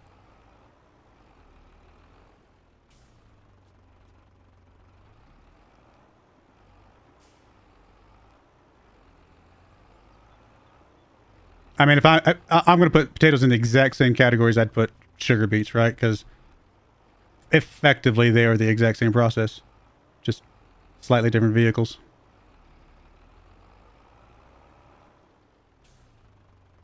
But at least potatoes has a purpose now, right? Where sugar beets did have a purpose before, which was sugar. Potatoes just had no purpose other than giving to your pigs, and in that case, you could just give sugar beets too. I mean, whatever you wanted to do. But now at least potatoes have a purpose, which is cool.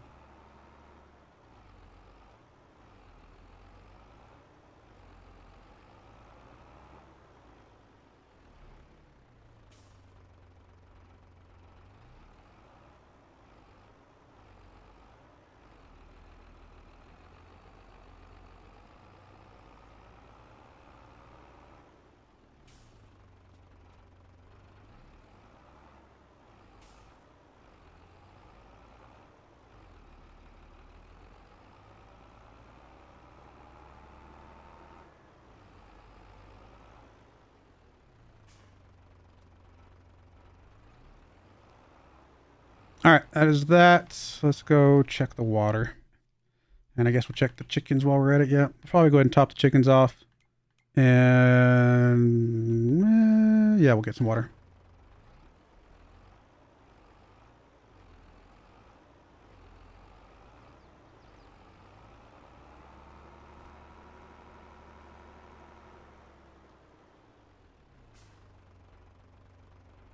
I mean, I would definitely recommend trying out grapes and olives just the good old-fashioned natural way, just to see what it does. Oh, we don't have any seed anyway, so waiting for the harvest. I would say try it out once, just so you know, because it's definitely different, very interesting. Worth giving at least a little bit of a shot. I mean, you don't have to try it for a very long time to know whether or not you like it or not, but worth trying.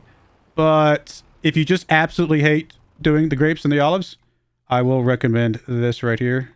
Which is, there's definitely a bod on that I use under the greenhouses. There it is.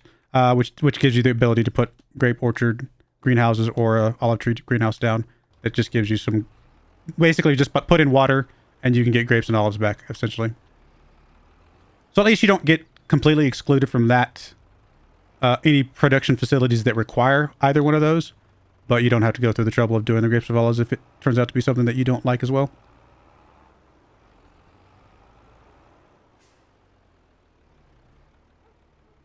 Only specifically on small farms, since you can't really find any pickers that are. Yeah, I agree with that, Ben Run. The pickers for all of the vegetables are pretty small. And they definitely take a long time. So you're right. Doing a big farm, like doing this, field 43 on this map, there's just no way, right? I say field 43. It's technically, I think, field 68. Doing this with, I mean, without doing the giant, you know, very expensive machine like this one or one of the potato ones, there's just, it's so tedious, so long to get that done. And those are very expensive machines. And even those machines, honestly, you would probably want 2 of those on that one field just to get it done in any reasonable amount of time. So I would agree. I would probably, you're probably only going to ever see me do like vegetables like that on a relatively small sized field. The ones I'm doing on Zelanka are probably about as big as you're going to ever see me do vegetables of that type. Well, you know, in any context. Just, I mean, it's tedious. It takes a long time. But that's also because I'm doing the YouTube videos. If I was doing it on my own time, it probably wouldn't be as big a deal for me because I just put on a YouTube video and I just chill. But I still have this clock in the back of my mind of when I'm doing YouTube videos or obviously streaming, where I'm just like, I've got to keep the pace going. I got to keep the pace going. I can't be doing these slow, tedious things. I already feel like I'm doing too many of those as it is. I mean, and yes, when I'm doing a YouTube video, I tend to skip a lot of the boring bits as much as possible. But that just means that I'm the one sitting there for 2.5 hours watching a farm, you know, my worker, or if I'm doing it myself, going over a field that takes, you know, a couple hours to do. Somebody's got to sit through it, whether it's you guys or me or both. It still has to be sat through. It's not like when I skip, I get to skip, you know, for me too. So yeah, the big fields are just tedious with some of the crops. But that's part of farming. I get it. It's just the way it is. No biggie.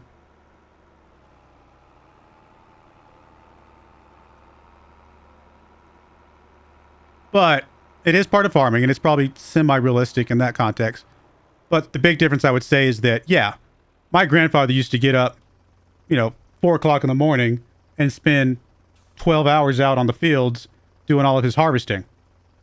As a video game player, I'm not going to sit down, and it doesn't take this long, but I just, as a kind of as an example, I'm not going to sit down for 12 hours every single day, you know, just to get some field work done, stuff like that. Like, that's not, video games still have to have an element of, you know, video game to them, right? Like, you have to draw a line somewhere on the simulation, or else it just becomes not possible to do.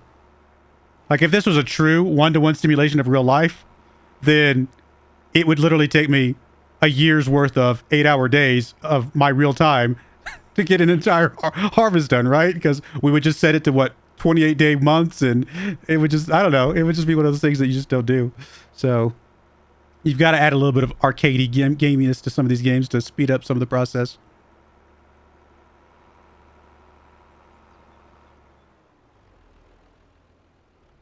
I mean, even flight simulators, right? Once you get to a certain cruising altitude in flight simulators, like, I haven't played a flight simulator in forever, but isn't it, can't you like speed up the clock? Like, you get up to cruising altitude and then you like fast forward time and speed up time and things like that? Again, I haven't played flight simulator in forever, so I don't actually remember how it works. But, I mean, you're not going to do an actual real life. I mean, some people will. Don't get me wrong. There are plenty of people that actually do it. But your average person will not sit there for an 8-hour flight over the Atlantic to get from, you know, JFK to Heathrow or something like that. Like, you're not going to be doing that in real time. That's just, why? Like, there's just no, it doesn't make sense. It's got to be it's a simulation, but it's also going to be a video game.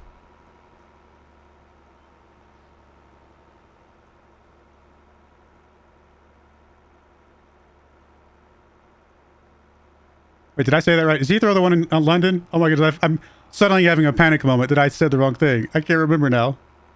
I know JFK's in the New York area, right? I think it's technically, is it New Jersey technically? I don't remember.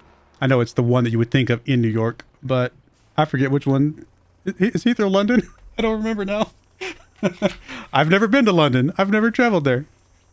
For that matter, I've never been to New York. I've been to Paris. That's Charles de Gaulle. I know that one. Flew out of Atlanta, which is... Oh, I know Atlanta. Give me a second. Oh my goodness, I know Atlanta. I just don't remember it now. Wow. I've flown into Atlanta many times. Why do I not remember what Atlanta's airport's called? Oh, I feel stupid. I've flown in and out of Atlanta many times over the years, but it's been a while, to be fair. It's going to come to me in a moment. I know I'm going to remember, or one of you guys going to say it, and I'm going to be like, oh yeah, how could I forget? I have yet to play Flight Sim 1, 2, but for me, I have to stick one game, otherwise the first game wouldn't be played enough, and it feels... Yeah, and I agree with that, Van Run. If I don't put enough hours into a video game, it does feel like wasted money. You're 100% right with that. I just get the benefit of doing this as a, I wouldn't say a job, but a hobby. And so therefore, I do get a lot of hours on a lot of these video games. I play a lot of different ones, but I put a lot of hours into a lot of different video games because I'm doing this as a hobby that, who knows, maybe someday become a job. You never know. But I'm with you there. I mean, it's hard to deviate to other video games, especially ones that you pay good money for if you just don't think you're going to have the time to play them anyway.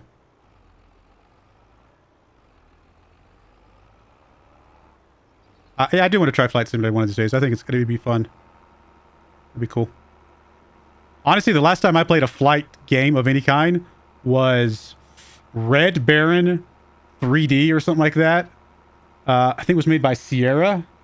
I don't think are they even a company anymore? I actually don't know if they still make games or not. Was it Sierra? No. I want to say it was Sierra. It might have been a different company.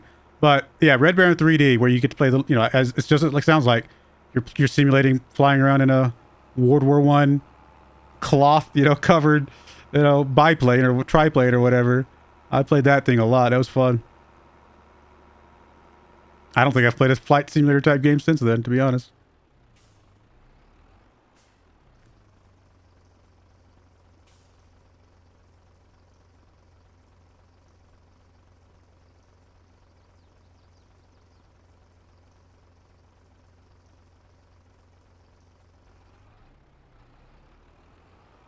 But yeah, the new Microsoft Flight Simulator looks really cool.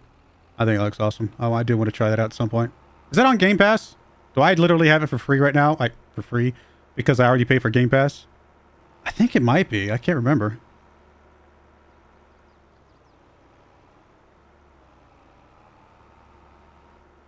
I pay for Game Pass for my kids, so effectively it's free for me because I don't have to pay anything additional to get the games off of there. I know Farming Simulator's on Game Pass. So I paid for Farming Simulator and it's sitting there for free on Game Pass, but whatever. I don't think the expansions are on there, so I'd still have to pay something at some point.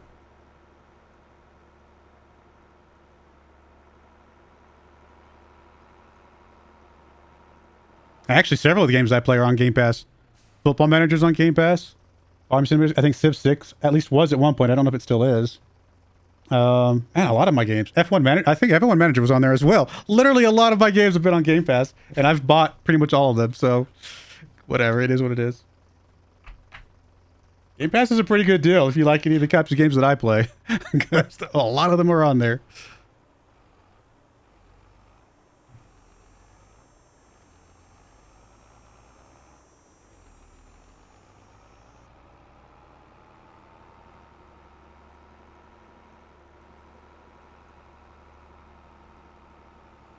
It is on there? Okay. It would make sense that it is. I mean, it's Microsoft's Game Pass, so it would make sense that they would put their Microsoft Flight Simulator on there.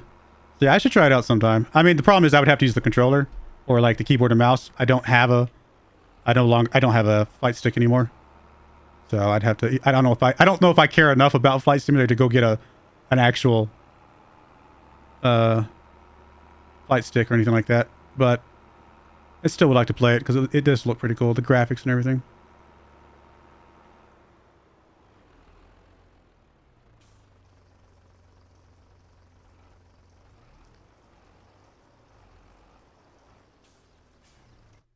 What are we getting here? I mean, one of them's full, getting the other one's full. We're getting there.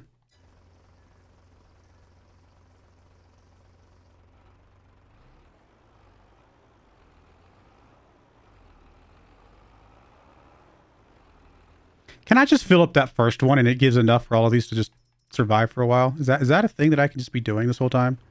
I feel like it's true. I feel like I could just fill up this little blue barrel and it literally just gives me like 12,000 liters for all three of them. I'm going to try that. I'm going to just start filling that thing up and see if it actually turns out to be true. Because that'll obviously speed things up. I just have to fill that up once and then I'm done.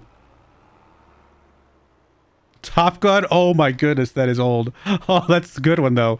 Top Gun. Oh, that was so good back in the day, wasn't it?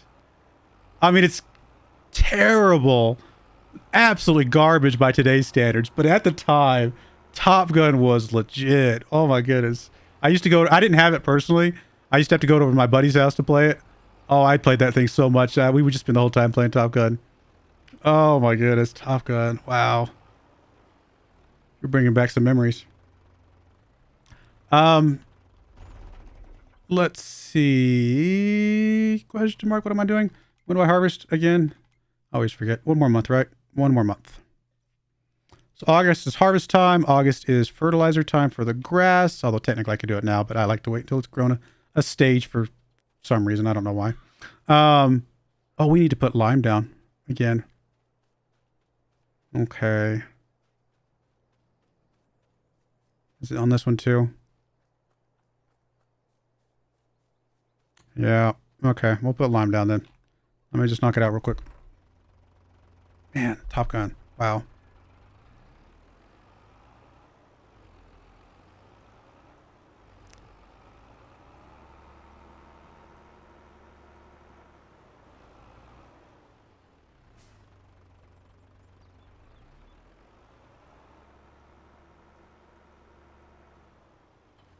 Man, I remember getting my... I can remember the house that I lived in. I had to have been 5 years old when we got our NES. I remember my dad figuring out the little trick. Was it on World 1, Level 3 or something like... Whatever it was, where you jump on the shell at the very end by the castle to get the infinite lives. Or, you know, you get, you know, max out your life. I think it was 99 lives, whatever it was. And, you know, I remember seeing my dad figure that out. And I thought he was like, my dad was like my hero all of a sudden for just for figuring that really cool thing out. And, yeah, I don't know. It's cool. Bring back some good memories. I mean, my favorite old console was the Super Nintendo. I played a lot of Super Nintendo. I mean, don't get me wrong. Nintendo was great. But I played tons of Super Nintendo games. Partly because I played a lot of the strategy games. Like, PTO, Pacific Theater of Operations. I played that game a lot. There was one for the American Revolution called Liberty or Death. I played that a lot. And then there was one for the European conflict, the European part of World War II called... Oh, I don't remember. I played that. I didn't play that one as much. I played the PTO one more. So if you remember PTO at all, which now just sounds like I'm saying pay time off. But that game was... I played so much of that game back in the day. PTO, and I think there was a second one, PTO 2. I played those a lot. I mean, I played your normal Marios and things like that, of course, but I played a lot of those strategy games as well. Those were just really fun back in the day. Bringing back some memories.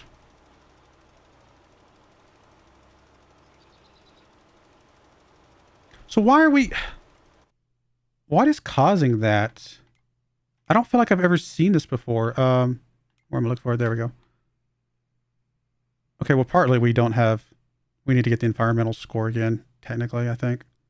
We'll go and just purchase that just so we're fresh. But is it just this black bit? It's so weird that I guess it just doesn't... Does it just not need lime at all because of the soil type?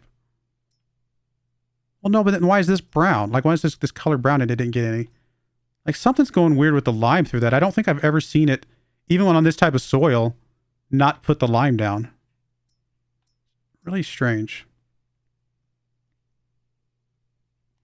I mean, I'm not going to stress... Oh, no, that's not what I want. I want to close that out. There we go. I'm not going to stress it too much. We are at 12% environmental score, which is pretty good, honestly. I'm not going to worry about it too much. It's just weird. Yeah, no, it's sitting at bad. It's literally just not putting anything down. What is causing that? Have you guys ever seen that before? And there's like a gap here where there's not any information at all. Now, this might just be where... No, this isn't where I joined. I can see where I joined to my right. Where I joined the fields up is right over here. If you look at the mini map. So this is because, yeah, here's this road right here is where I joined them up. This is where I would expect to see potential issues, although I never usually do. What is causing this to not register? Really weird. Like I said, I've never seen that before.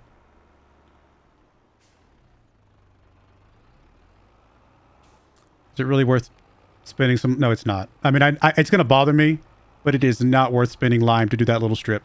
It's just not. It's going to bug me, though.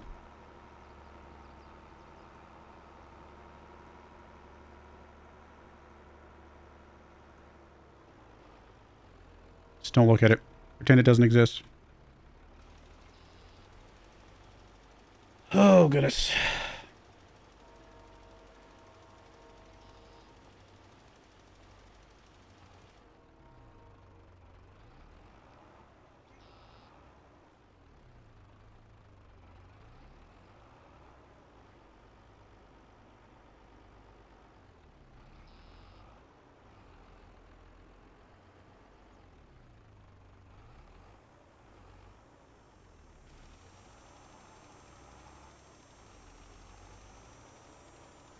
And I've always loved video games. Video games have just been a massive part of my life for forever. Yeah, we are definitely putting lime down, but it's not giving us credit on the map. Now, is it giving us credit here? Yeah, it's got to be giving us credit here because the lime is the second bar down, and we've got almost a full bar of lime. So even though it's not showing it on the map the mini map for some reason, it's definitely giving us credit. So it's really weird. Whatever. I won't overthink it. Does this field over here need it too?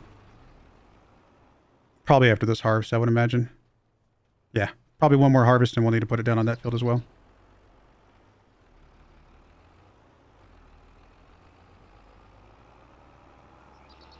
Part of me wants to go dig up some of those old Super Nintendo strategy games. Here's the thing.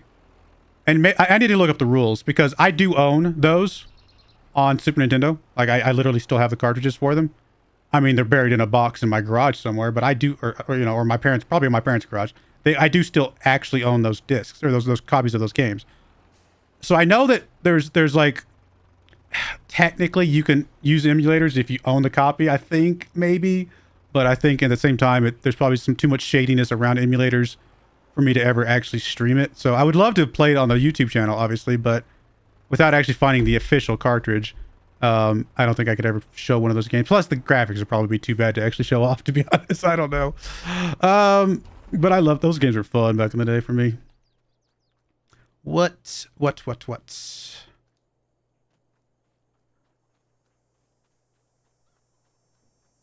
Anything else we need to do? How's the chickens? Nobody here but us chickens. Chickens look good. Lime's down. Everything's good. I think we're ready to fast forward. Cool.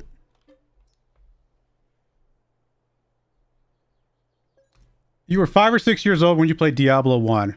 Well, thankfully the graphics weren't so realistic that some of the more violent sides of that game probably weren't too bad.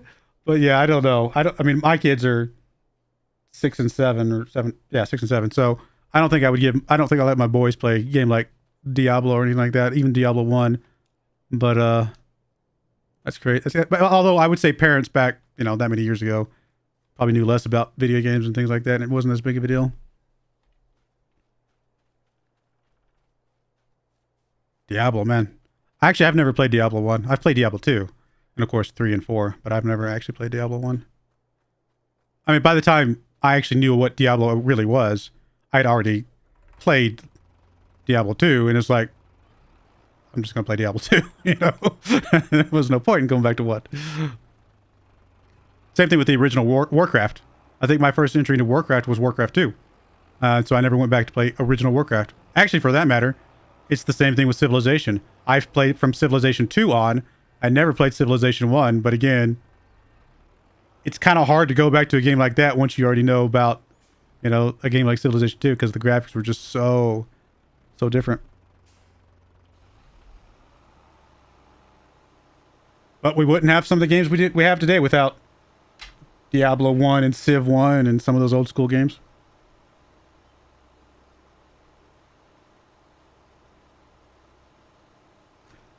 That's true. It was not as that's fair. It wasn't as violent as some games back then. That's true. That's a good point.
Yeah, that's kind of what I got the impression of, is that D2 there's a lot of similarity there, just probably improved graphics overall, and otherwise a fairly similar game. Although I'm sure there's some diehard D1 Diablo players that are like, no, they're completely different.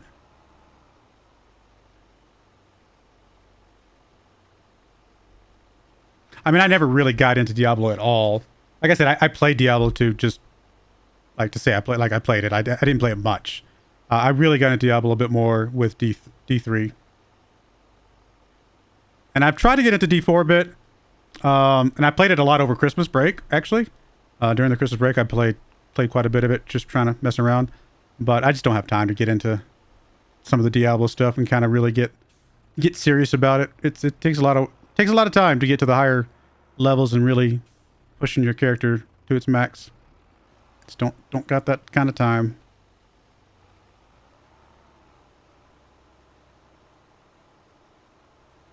Not with everything else that I got going on, at least.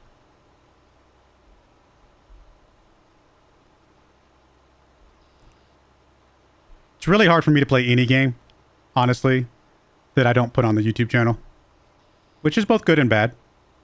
I mean, it's good because any game that I do play has the potential to turn around and pay for itself, which is awesome.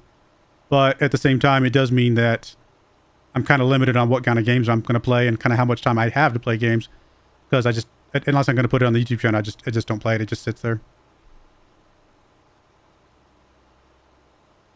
And it means that any game I play, I talk through. That's how I experience video games now, is I talk through them. And I share them with other people. So it's definitely an interesting way to experience video games, for sure. I very rarely even take the time to play like practice sessions on my own. I mean, how many times you guys see me play a video game that's a complete blind let's play for me? I mean, you guys have seen me learn how to play video games many times over. And I think for most people, it's actually an okay experience, because it helps you learn too. If I'm learning something, then you're going to learn it as well. Whereas somebody who just knows how to play a video game, sometimes they forget to explain what's going on, right? Like if I know exactly what I'm going to do in, I don't know, Stellaris or something like that, I might not explain to somebody else why I'm doing the things that I'm doing. Whereas if I'm learning how to play Stellaris, then I'm going to walk anybody I'm talking to through my decision-making process, because I'm learning how to do it myself, right? And hopefully that helps people also learn. Although I suppose once I get a pretty decent video game, like obviously Civ 6, I don't tend to explain all of my decision-making in Civ 6, because I am a little bit better at that game, and just kind of some of it just comes naturally, but still try to explain some of it.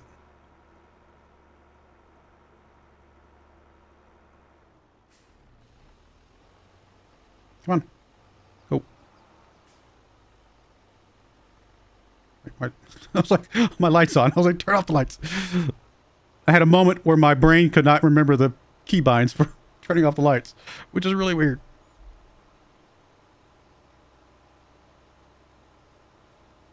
Yeah, I think D4 might be a little closer to what D2 was, but even then, it's not D2. It's not anything like, if you play D2, you probably just still play D2 to this day, honestly.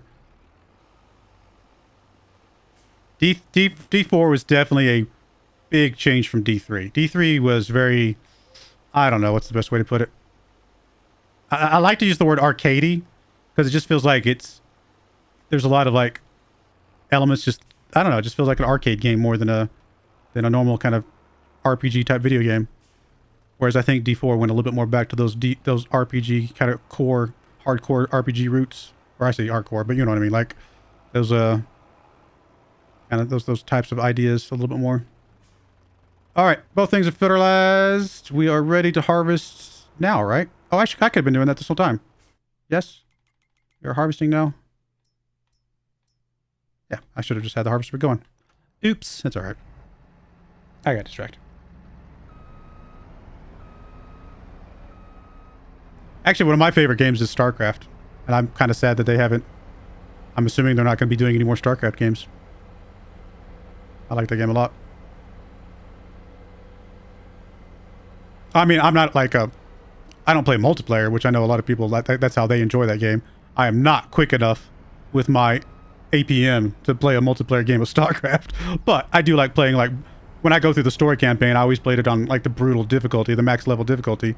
It was just, that's how I enjoyed it.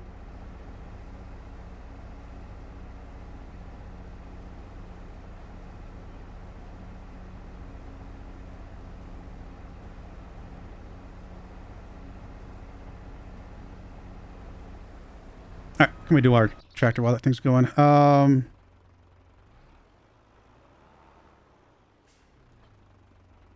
Go grab the trailer. Actually get that ready, because we are going to have to feed our chickens very soon. Did we make it all the way to the... Yeah, we made it. Our chickens made it.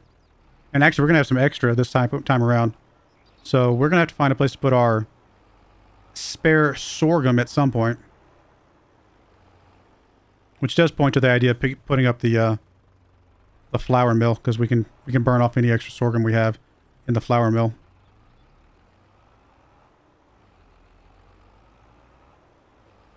Or I could go get a bigger trailer and just store more of it in the trailer. That would also work.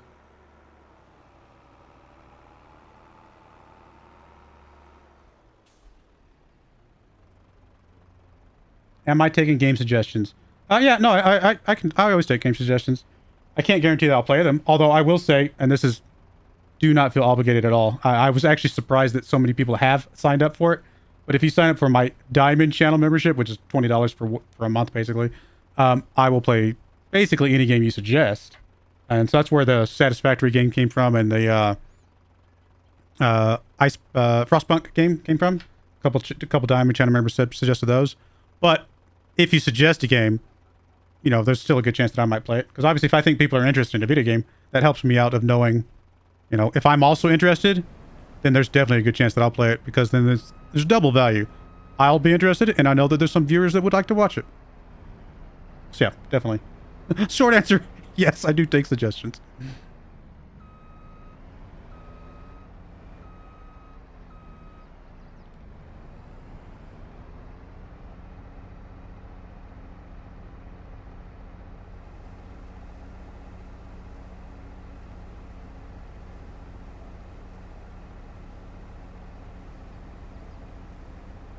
Yeah, I put the Diamond channel membership on there because YouTube recommended it.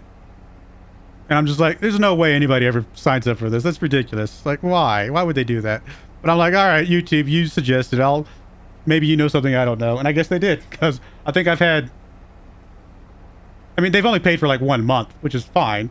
That's still something, right? That's pretty cool. I think I've had 4 people sign up for a month of Diamond channel membership since I put it up there, which is, you know, that's pretty cool. That pays for a video game. The Crew Motorfest? Crew Motor... I'd have to look that up. Actually, where's my phone? I'll look it up right now. While my worker's doing his thing.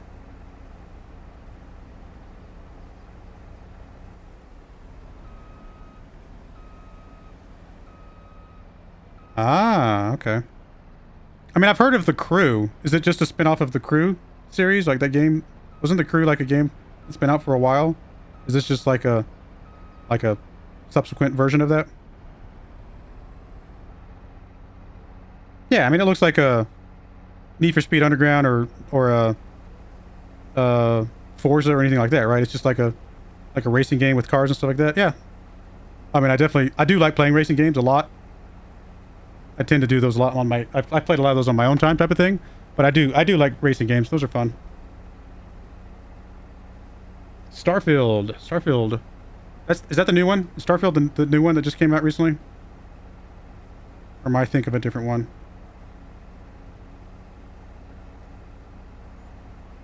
I'm thinking of...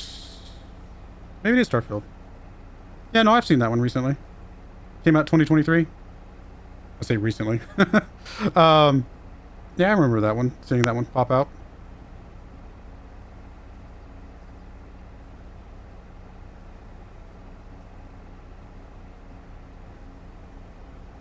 I didn't know Bethesda did Starfield.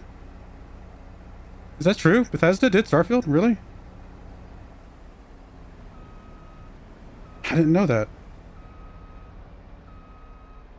Man, I haven't played a Bethesda game.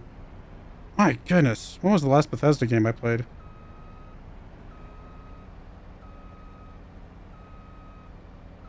I never played Fallout. I never got into Fallout, so... I didn't play Bethesda Fallout. I've never played Elder Scrolls. I know that's crazy. But for me, I play World of Warcraft. I've been playing World of Warcraft for, what, almost 20 years. I didn't divert to Elder Scrolls. There was just no reason to for me.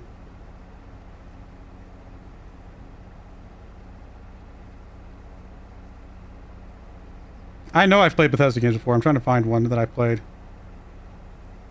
It's probably an old one. I probably haven't played a Bethesda game. Like I said, it's probably really old.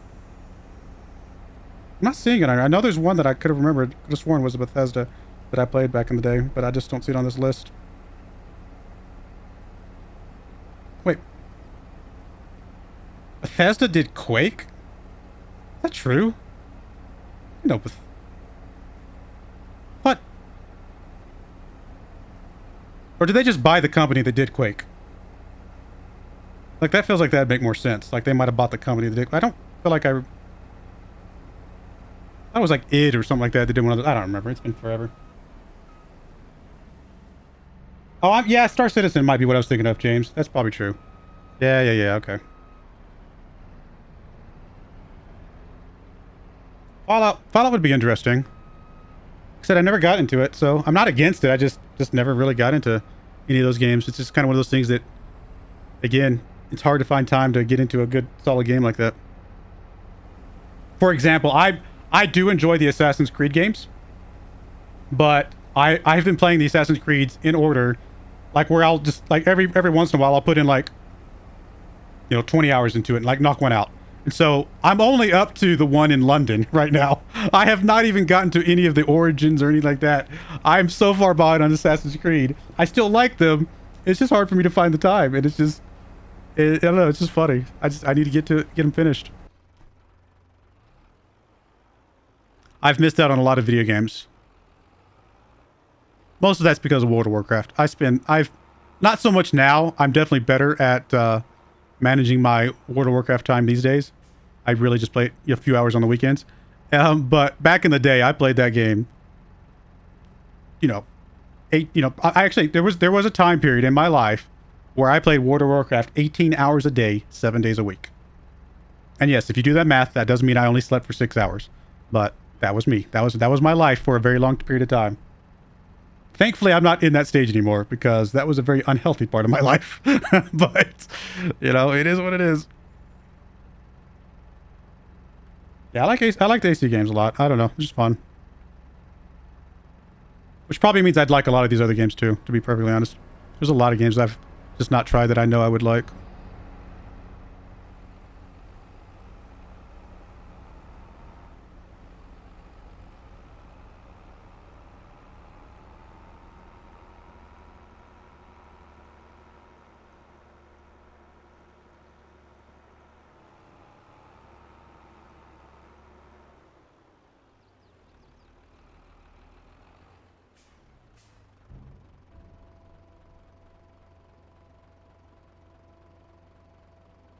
Oh, thanks, Carrot. I appreciate it. Have a good week yourself, and a good night or good morning, whatever it is for you. And I think you're the one that said you were in Alabama. So good. I guess good evening. Yeah, thanks for joining. Stay up late, wake up early. Yeah. Well, that's true. I was... How old was I when World of Warcraft came out? 21, maybe? Yeah, I think 21, 22, something like that. So I was early 20s. Not a care in the world.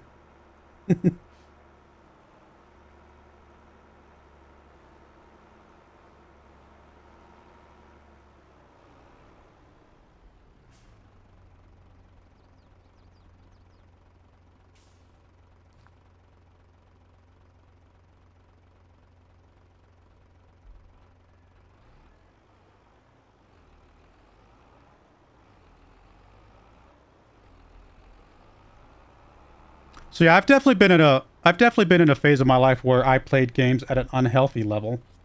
And then I literally just took a time off from games. I took a time off from any video game for a few years until I got my act together. To be honest, I kind of woke up one day and was like, you know what, this is not working. And so I just stopped all video games completely, cold turkey. Didn't even have a computer or nothing. And I went back to college and got my degree. And then once I figured out that I was doing good in college, getting good grades, and I could start slowly introducing video games back in, that's kind of what I did. And I started putting video games back into my life and just being more, I don't know, more mindful of kind of the time I spend with them.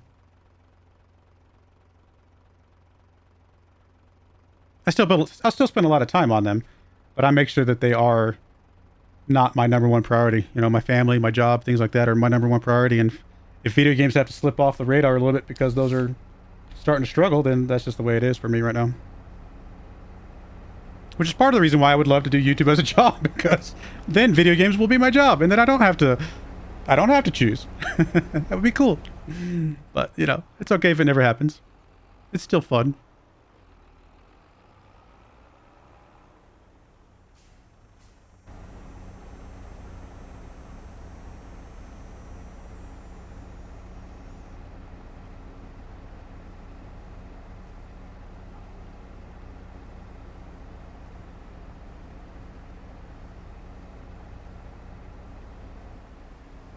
Mechanics keeps you up till 3 in the morning.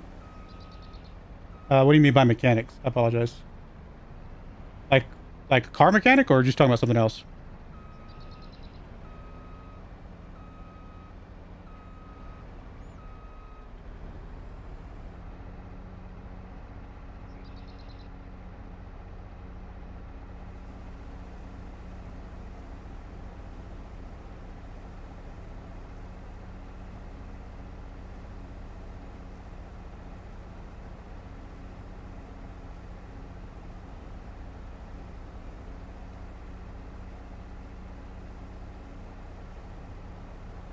Oh, working on box car. Yeah, that's pretty cool. I wish I was better at working on things like that, personally. I like the idea of getting into working on cars, and I think I have the capacity to learn, but there's also some things that I just don't know, and you know, never had the opportunity to learn. So I don't know. It'd be cool to kind of, like for my Bronco and stuff like that. I've done a few like tweaks and mods and things like that to it. You know, I've changed out, like, not just my Bronco, but in past vehicles, I've changed out, you know, brake rotors and brake pads and, you know, the normal oil changes and all that kind of stuff. I've done that kind of thing, which is kind of pretty basic, right? Changed out the exhaust on my wife's Bronco and upgraded that, you know, which was fun. Just kind of, I like tinkering around with stuff like that, but there's still a lot I still have to learn about true, like, mechanic side of things, which I wish I had a little bit more time, a little more ability to kind of get into that. Something else that I wish I could do, I would love to get into, like, woodworking and not welding, but like metalworking and things like that. Some stuff like that would be just like anything that takes your hands and you can kind of create stuff with your hands. I think would be really awesome.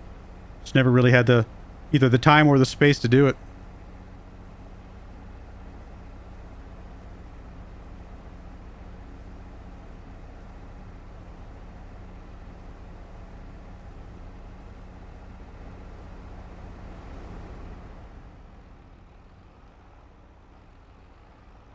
I mean, could I rebuild an engine? I could probably figure it out. I love taking things apart and then putting them back, like figuring out how to put them back together again. So could I rebuild an engine? I probably could. If it was an old enough engine that nobody cared about, just in case I made a mistake. Like, I could probably do that kind of thing and just figure it out as I went. Obviously, I'd have to look up a few bits and pieces, you know, to make sure I didn't screw up certain parts of it, because obviously it's, you know, it's important to make sure you put it all back together quite the right way. But I think I could. I think it's something that I'd have the capacity to kind of learn how, and just if I had the space and, like I said, an old engine that I could work on, that would be kind of fun. Could work through that. I understand that, Ban Run. Mechanics #1 worst client is their own. That makes. I've heard that. I've heard that actually. Oh yeah, James. Yeah, definitely. Programmers. I could see that. Programmers getting into the mechanic side of things. That makes sense too.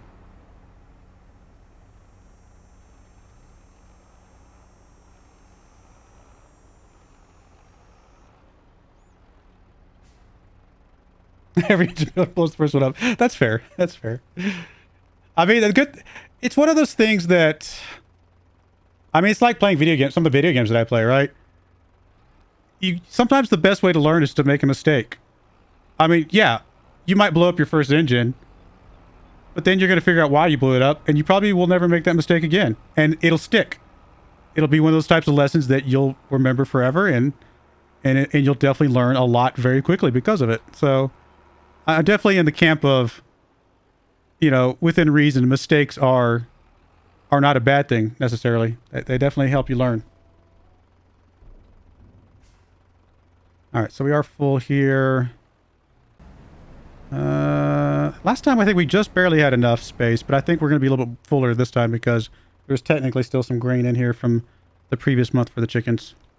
But also last time I think we waited one more month to harvest the rest, didn't we? So truthfully, I need to figure out a better solution for this. What is that better solution?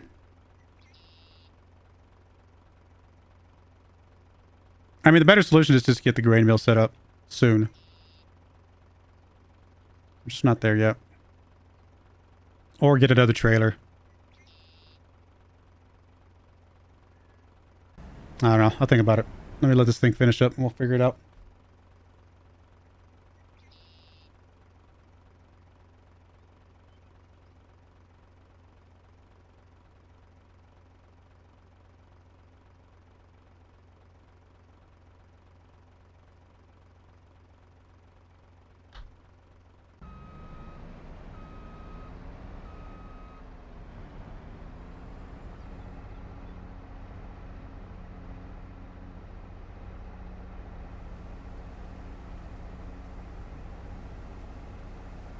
Oh, sorry. I was going to check to see if we needed to do, yeah, we're going to have to put lime down. So let me just unhook here. Start putting some lime down for us. Probably have to go buy some more lime, actually.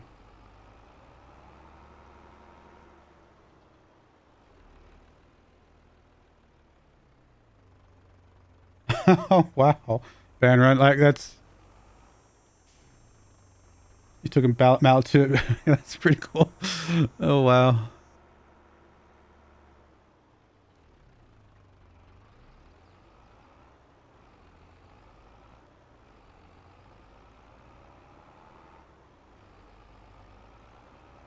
I will say that is one thing that is going to be sad to see go someday. And I don't think the combustion engine will ever... I don't think it'll ever truly 100% go away. You're still going to have people with classic cars and things like that. Classic cars. You know, your 2023, you know, whatever is a classic car someday. But with all the switch over to electric vehicles, I mean, there's just less availability and less room for like your at-home mechanic to kind of figure stuff out on their own vehicle. I mean, yeah, could they... there's just too much technology, too much... It's just not the same. It's just not the same as a good old combustion engine, right? You're not going to be tinkering around on your electric engine or anything like that anytime soon. It's just a different mindset.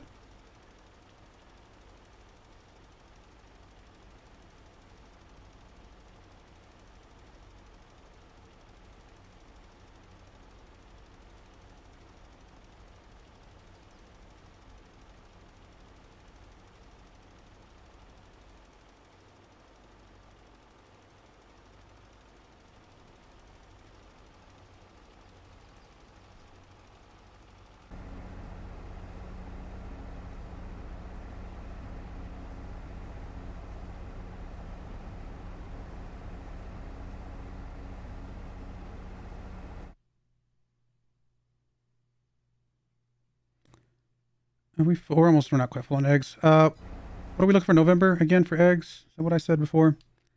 November. All right, we're almost there. And then silage, January. Okay.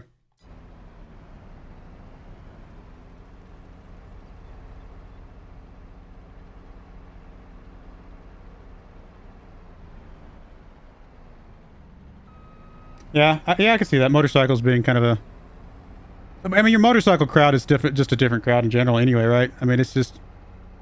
There's something about motorcycles that just wouldn't be the same if it was just like... Don't get me wrong, I get that there are electric motorcycles out there, right? I think they... Did I see that Harley came up with one a while back? But it's just not the same. Motorcycle, you're just gonna... I don't know. You gotta have that engine. You gotta have that rumble. I mean, it's just different, you know?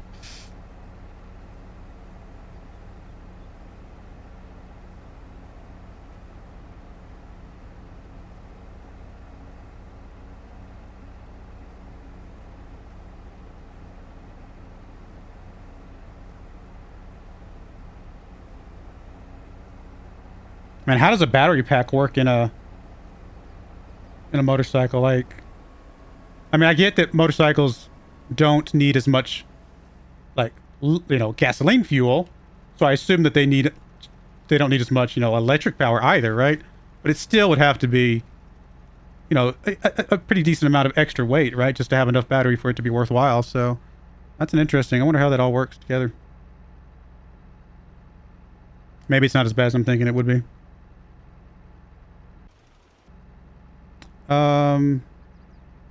Let me stop you. Let me go see if I can dump any more into the trailer over here. And then I'll try to get as much harvest as done I can. If not, then I'll get the rest next month.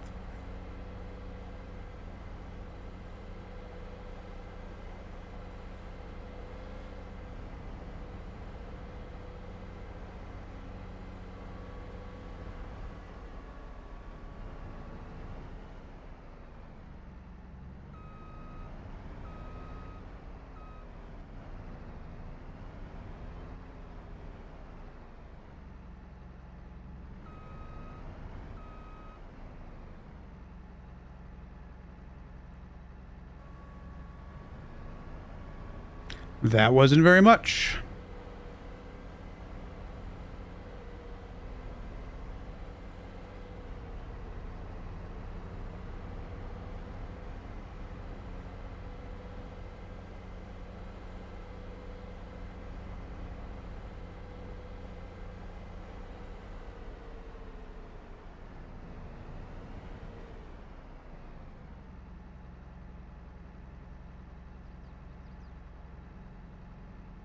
Same amount of current? Okay, that's interesting.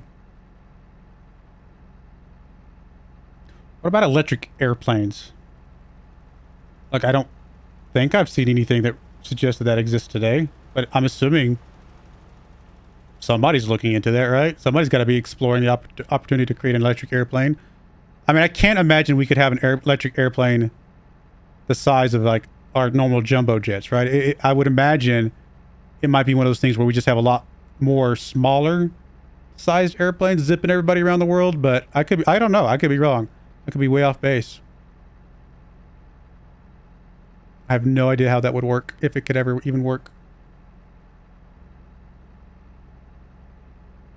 Like, I know there's a solar powered, what is it? Like I don't even know what it's called, but there's like a solar powered kind of kind of air vehicle. I don't even know what it's called. It's like, I think it's got like propellers and things like that. And I want to say it's one of those things that can stay up perpetually. Like, if I think I read about it, like, it stay up for a long, like, months or something like that. Something crazy. I don't remember exactly it's been a while since I've actually looked at it. But I know there's one of those that exists somewhere that can kind of just float around, but that's not gonna get people from A to B, right? That's just kind of a science experiment more than anything. But yeah, I wonder how airplanes are gonna work once they go that way.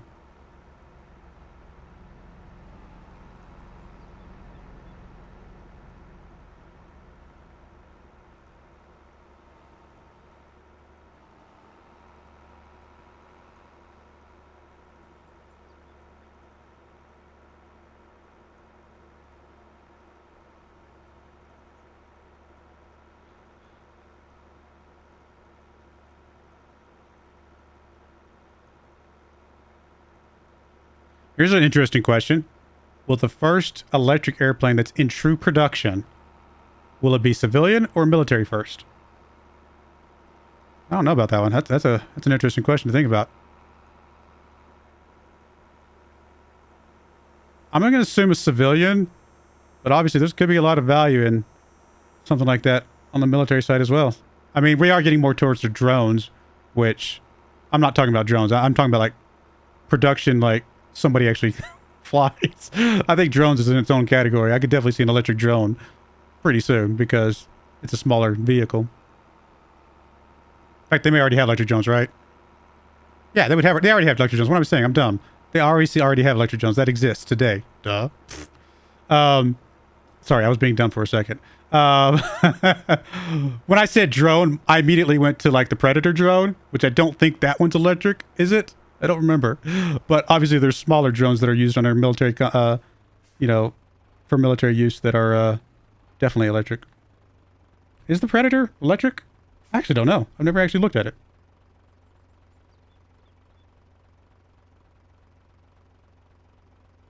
Yeah, military's, I would imagine it's military, but what's that going to look like? I mean, I don't know. I mean, it's going to be some sort of like, probably interceptor, like some sort of like Raptor, you know, or you know, F22 or what's the new one? Isn't there one newer than F22? Didn't I just read about that recently? I don't remember what it's called. I'm sure there's got to be something like that, right? I would imagine it's going to be some sort of next-gen fighter aircraft. Mostly because that's all they need these days. They don't need big old bombers very much anymore. They don't need you know, they don't need other types of, you know, it's really just fighters as your main platform for the military these days. Probably fighters and helicopters. I mean, we do have big bombers, but I feel like they're less used these days.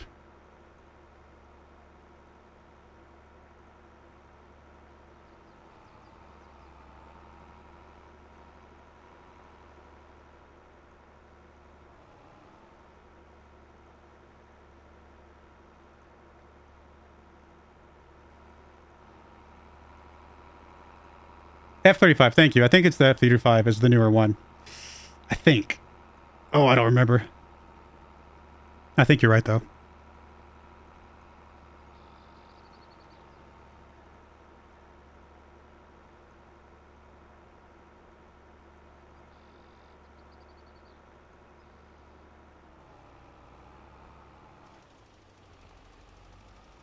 I mean, more than likely, we're going to see a significant, and we were already seeing this, like I said, but we're going to see a much more significant switch to unmanned aircraft, and you know, long before we really see, you know, heavy, you know, electric aircraft. So I really think the first one will just be like a more substantial fleet of electric powered, you know, drones and things like that. I just think we're getting to the point where your fighter pilot is no longer the guy that sits up in the air and you know, puts his life on the line that way. Your fighter pilot now is the 19-year-old kid sitting in a basement in, you know, Nevada or whatever, controlling his drone aircraft or whatever.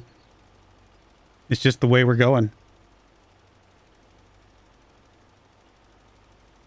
I mean, I don't know. I'm not saying we're going to immediately get away from man-powered aircraft, because there's still reasons for that, but like, you know, I guess it's still manpower though. If it just because it's a drone doesn't mean it's not controlled by a human, right? So I'm not talking AI, obviously. I'm talking like an actual human controlling it. So I don't know. It feels like that's gonna be the way we're gonna be going. Like, we're already transitioning there now. I feel like that's gonna be our next future, whatever. All right, got the lime out. There's no reason to do. We're gonna do the rest of the harvesting next month. We will. Yeah, that's gonna be that. Do we mow next month? I can't remember. Yeah, full-blown electric unmanned. I mean, I'm okay with the idea of unmanned again, with some pilot controlling it from somewhere. Although I guess there's some latency you got to worry about there, so there could be. It's not perfect. I'm a little bit less okay with the idea of artificial intelligence controlling our military aircraft. Like, that's starting to get a little scary for me. You know what I mean? Just saying.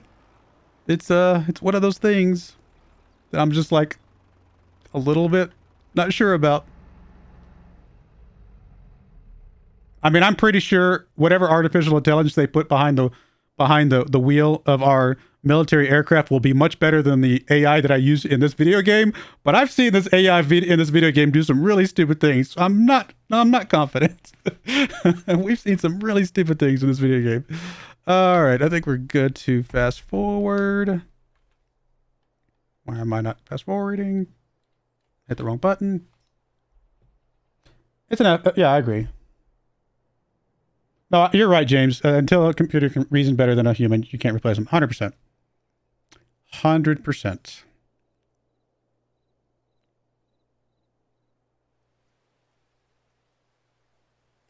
A computer might know what the most optimal decision to make is much faster than a human would, but a computer is not always going to know why. And they're also not going to know when that decision needs to be countered. You know, under what circumstances you've got to make a different decision. It's the whole, what was the argument of, whatever, the out of control bus or the bus, whatever that's controlled, and you've got the one person versus the crowd of people or whatever. It's just that whole ethical dilemma they get into and some things like that. Like, which decision do you make type of thing. I'm sure it'll be something we figured out someday, though. All right, we got one more month until we do the grass. And so I can go ahead and dump the rest of the, or some more of the seed in real quick. I mean, they've made the movie where computers try to kill everyone many times. That is a common theme in a lot of movies, for sure. But it's a common theme for a reason, because it is going to be something that, like, do I ever think we're actually going to get into the world where the Terminator side of thing comes true? No, I don't know if I see that, honestly. But I do think, like, I'm not sure how much I believe that AI could become truly sentient, but I do believe that AI could get programmed in the wrong way and make bad decisions. I do think that can be a possibility. True sentience and true artificial intelligence, I don't know. That there's just so much. There's a gap there. We can fake it right now, but I don't know if we can actually get it for real anytime soon. I don't know. I could be wrong.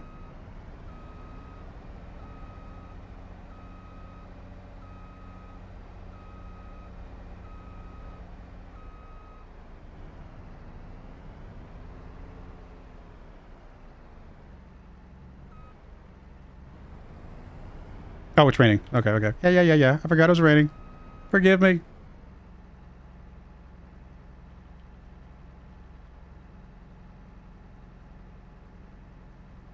If you're talking about, yeah, War Games is one for sure. Good old Terminator for sure.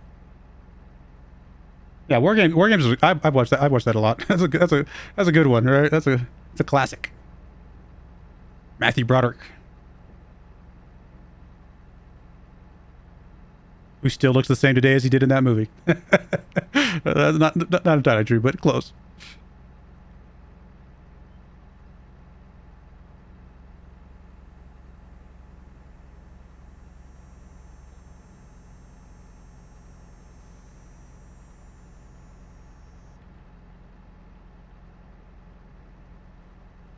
It's not raining. It says it's not raining anymore. Go away, rain.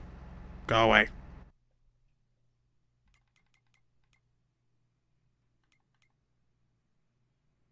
Where's the weather? Oh, right there. That should be fine. Go away, rain. There we go.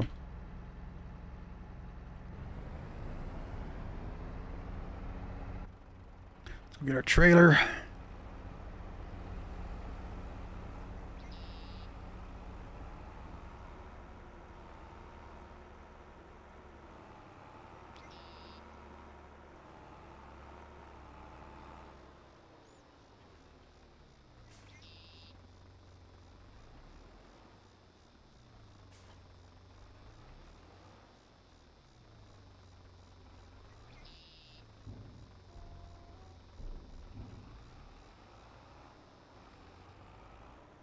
Oh, I have not looked at the game saver, no.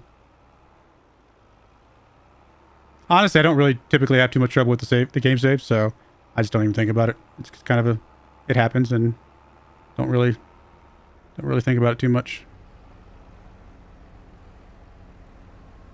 I'll be honest, I forgot that you mentioned it, but I'm sure it's probably one of those mods that if I had it, I'd be happy that I had it, but at the same time, I don't necessarily feel like I need it right now, so to speak. You know what I mean? Like, it's like, I don't need that, but then when you have it, you're like, oh, okay, no, I get it. This is fine. I get this. I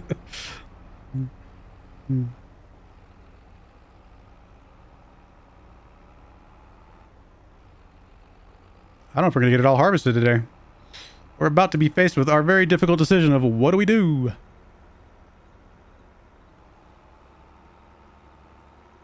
I mean, I can go get a second trailer. Yeah, this thing's full, right? Completely full. I could also fast forward later into the day and drop off a little bit more here, but it's not a perfect solution.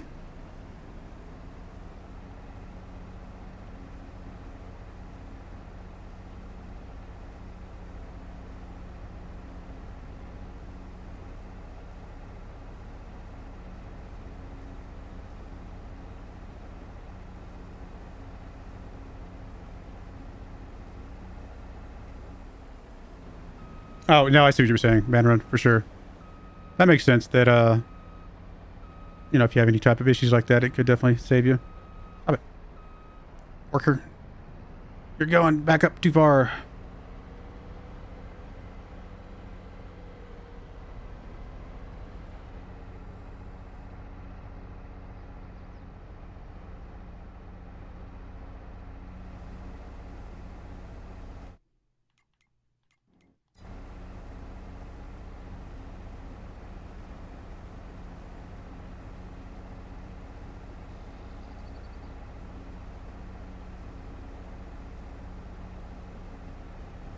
Looks like it'll all fit, I think. So we're going to be okay again. But we do got to figure this problem out soonish.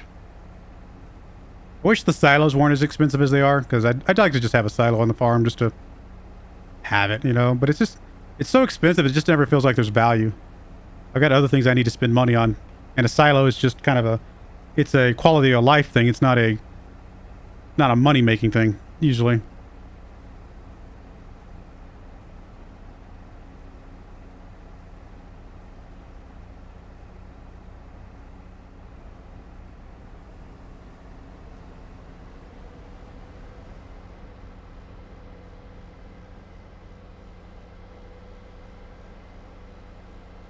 I'll drive this over here and have it ready to drop off once we get done with what's in the trailer.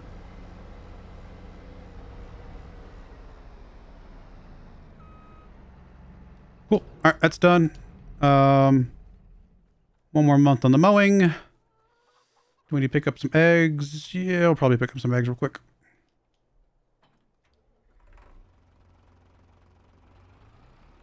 Yeah, there are quite a few mods on the consoles, aren't there? I mean, there's some glaring mods that are missing, which I know that you guys on console have talked about wishing you had, but there are a surprising number of really good quality ones as well.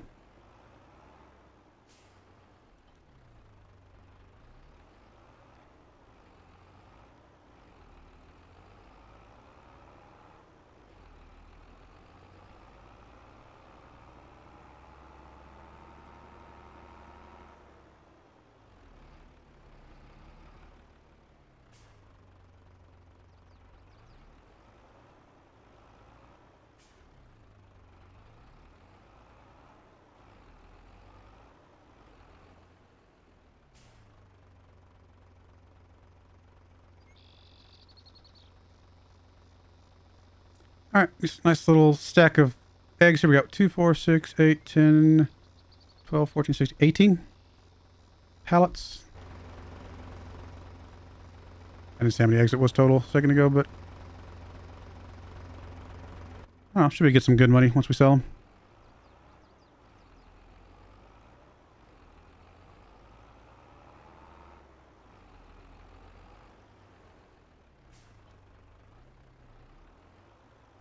Alrighty, that is that. I mean, we could do the prepping the field, but we don't have to be super urgent about that just yet. That is fully silage. Is this a little bit we added here? No, one more month for that. October, so we got 2 more months until egg selling. Yeah, like I said, I could prep this field, but I guess, like I said, I don't have to really... Actually, I don't have to do any prep. What am I saying? I just need to seed it. So, yeah, we'll seed it once the time comes. It's a good time to buy this field because it's already ready to go. It's clean. Would like that. But just can't afford it yet.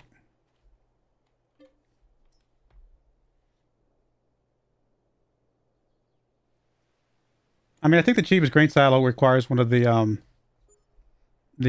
augers to use. So we can look at it real quick because why not? Just to remind me. There's the there's these silos over here that are pretty cheap, right? 72,000 bucks is not bad. There's even some cheaper than that, I believe. Like these. I mean, like that one's can hold 76,000, stores crops, only 18,000 bucks. But it requires one of the augers to use, right? And the augers are, I mean, they're not super expensive, but you know, they're a little bit unwieldy. They're a little bit kind of awkward to use. How much is one of the augers? Or the, I guess, belts. I don't know, whatever they call it. I mean, we could get a cheap one for 14.5, right? I think that would fit one of those smaller ones. But then don't you need one for the output too, right? So you would actually need 2 of these, unless you just swapped it every time you did something, which is, I mean, which is definitely doable. So that's, I mean, that's definitely an option. But I mean, if I'm going to go the route of that, I'd rather just grab one of the nice ones that has a built-in system. I mean, those are just better. I mean, this one's 220. That's way more than we need. We don't need no 5 million, whatever we could get by with 198. I mean, the cheapest one that we could get by with that would be just a full system would just be this thing, right? I mean, that would hold plenty of space for whatever we need, and just a good setup.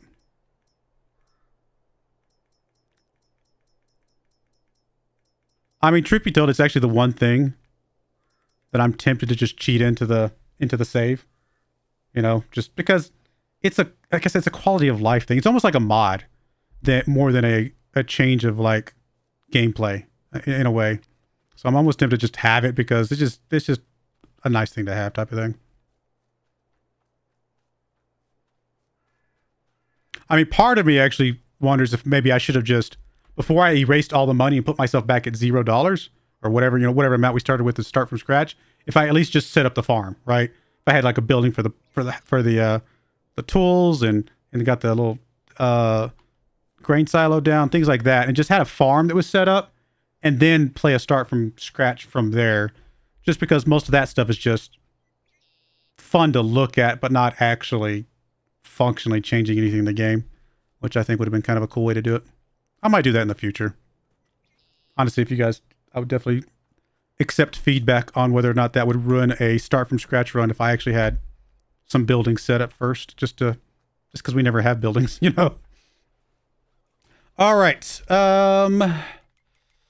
Anything else that I want to do right now? What was I doing? Okay, we got to mow, right? We're ready to mow. We are ready to mow. We're also ready to drop off a little bit more stuff for the chickens. Let's get that first. And we're 1 month away from selling our eggs. Will I have time to sell the eggs in tonight's stream? I hope so. I think we can.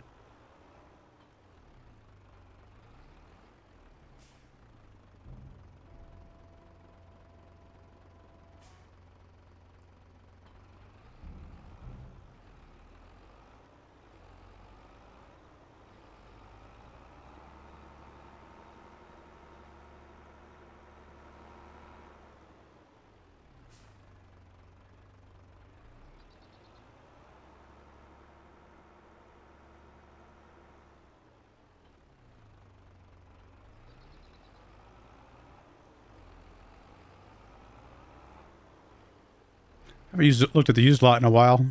I mean, sometimes I tend to just ignore the used lot because I know that if I look at it, I'm going to want to buy something at some point, and I don't know if that's a good idea, but it's nice to look at every once in a while. I mean, we'll need it for the sugar beets if we decide to go that route. We don't need it right now, so I guess we'll just ignore it.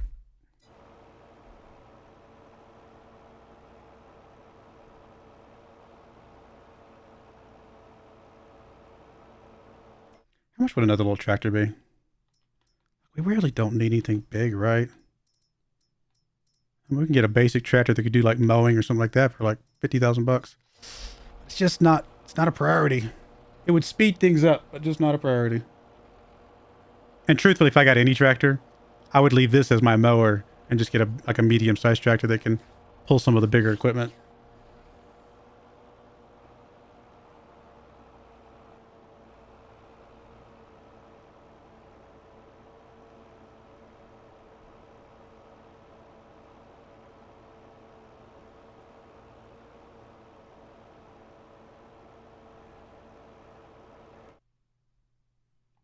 Should probably check the price of the eggs. We're only 1 month out. It's a good chance it could be good enough right now. Well, it looks like it's not quite there, and it does look like it could still go higher. So we will wait till November still. What about silage? Silage is still a bit off as well. All right. We will be patient. And we've got about 70,000 bucks at current prices between the silage and the eggs. That's not counting some of the grass that hasn't quite turned into silage yet. So that's another, what, 8,000 bucks. Still not quite enough to get the field and the flour mill. So we might just get the field first and then have to add the flour mill on later once we get a little bit more profit as well. Yeah. Okay. How are we doing on money overall? We're still making a little bit of money from our little solar panel that I stuck over there. Just kind of stuck it off to the side and forgot about it, but it's there. And then we're making about $2,000 a month from our strawberries, which, you know, it's not a lot, but it's something.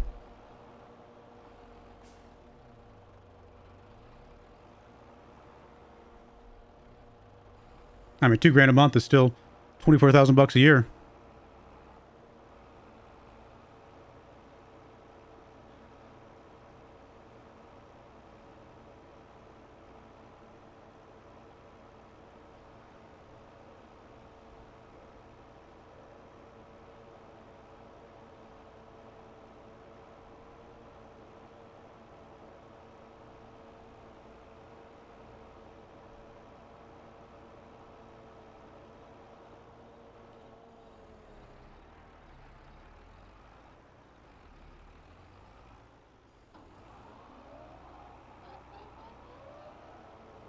I don't drive as straight as the AI, but figured I'm just sitting here. I'll do some passes.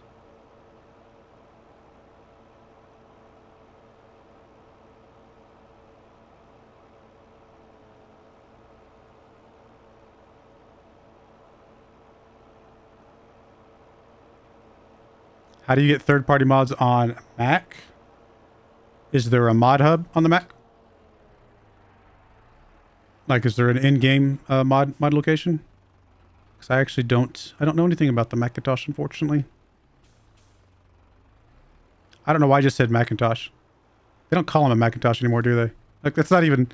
I think that's... I mean, is that even still technically their name? Or is the brand literally just Mac now? I actually don't know. I haven't thought about that in a long time. That shows you the last time I used an Apple product was the Apple... Probably the Apple Mac... What is it? I know I used to use the Apple IIe back in the day. What was the first, like the Macintosh that came out after the IIe? I can't remember the name of it. That's probably the last time I've used an Apple product. And yes, that was like 1990 something probably. We're talking old school stuff.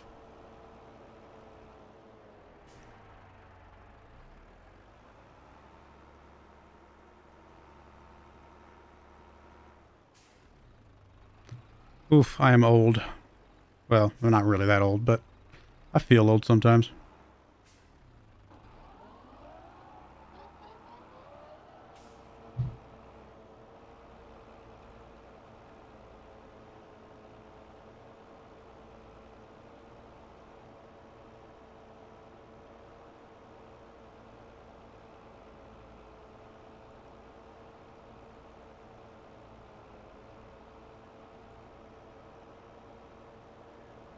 remember the first time I told somebody that I remember watching the Berlin Wall fall on TV. I remember that being on TV.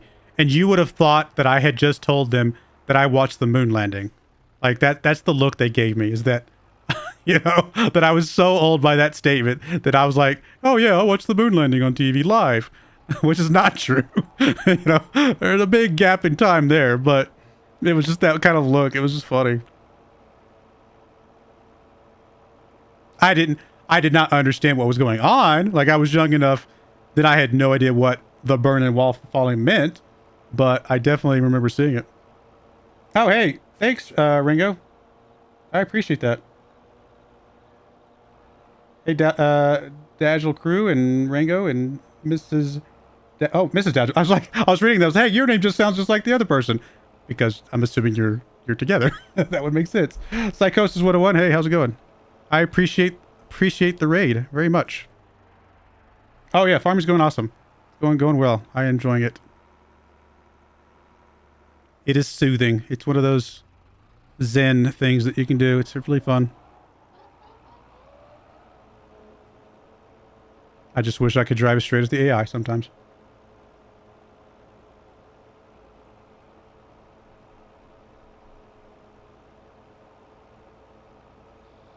I'm doing good, Rangos. Is it Rangos or Rango?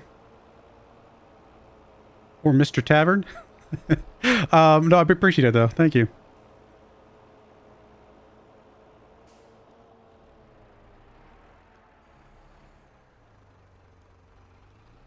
Alright, so we got that done. Let's go knock out our tiny little field. See if we can get all this built up here relatively soon. And go from there. You think you would like Mr. Okay, Mr. Tavern it is. I don't. You might be joking, which is that's funny though. Mr. Tavern was my father. Isn't that the normal thing to say?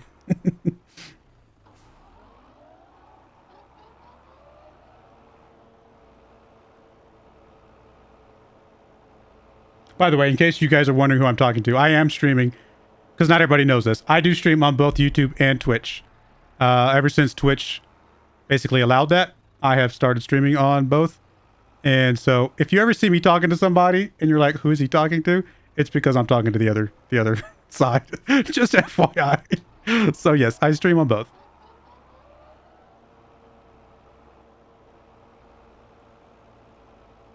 What kind of games do you stream, Ringo? I'll definitely check out your stream after this, just because I'm curious now, but I was wondering.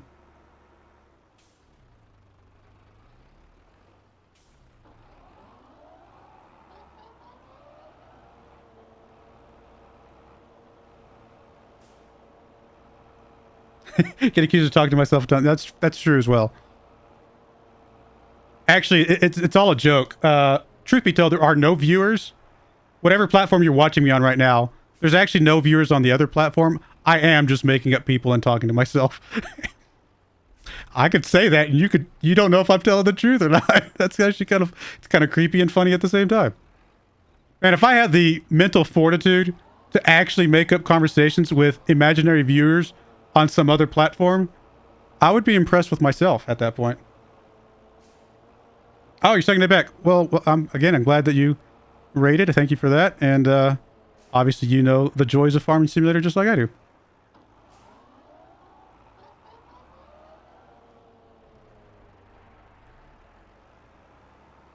I will say this. When you're a and I think, Rango, you know what I'm talking about here.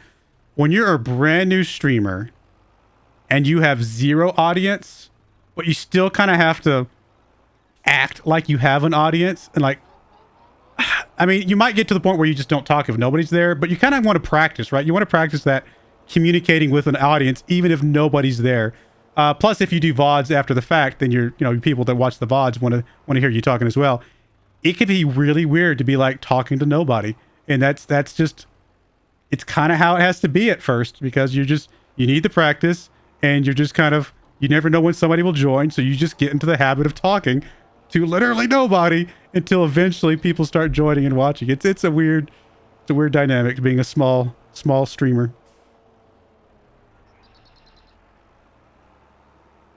You call eyes as well, James? That's funny. Yeah. That would be so funny, though. Literally just make up a person and just make it pretend like you're having an entire conversation with somebody. Oh, that would be so epic. I hope somebody... Surely in all of the thousands upon thousands of streamers, somebody has done that. And that has got to be the most epic thing in the world, to just actually go to that level of making up people that you're actually... that just know but do not exist that you're talking to. That would be hilarious.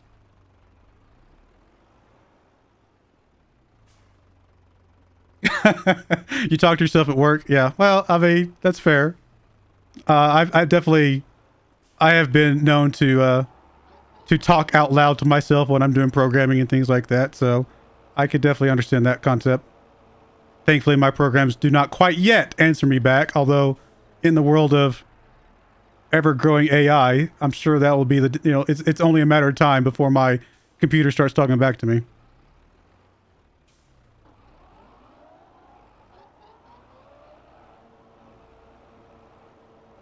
I mean, I'm just waiting for the day that my computer just says, you know, whatever. What was the line?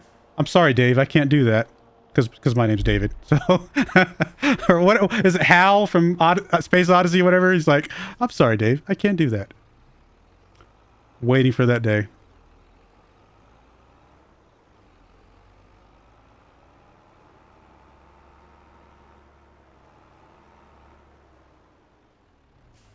All right, let's get this stuff windrowed, get it baled. I don't know if we're going to get the eggs sold off today. If not today, then the very first thing in the next stream, we will definitely be selling some eggs, shortly after some silage, which means we can spend some money, which will be good. Be good to spend some money again. Man, it's... Getting to the cakes is slow. There's so much that goes into them.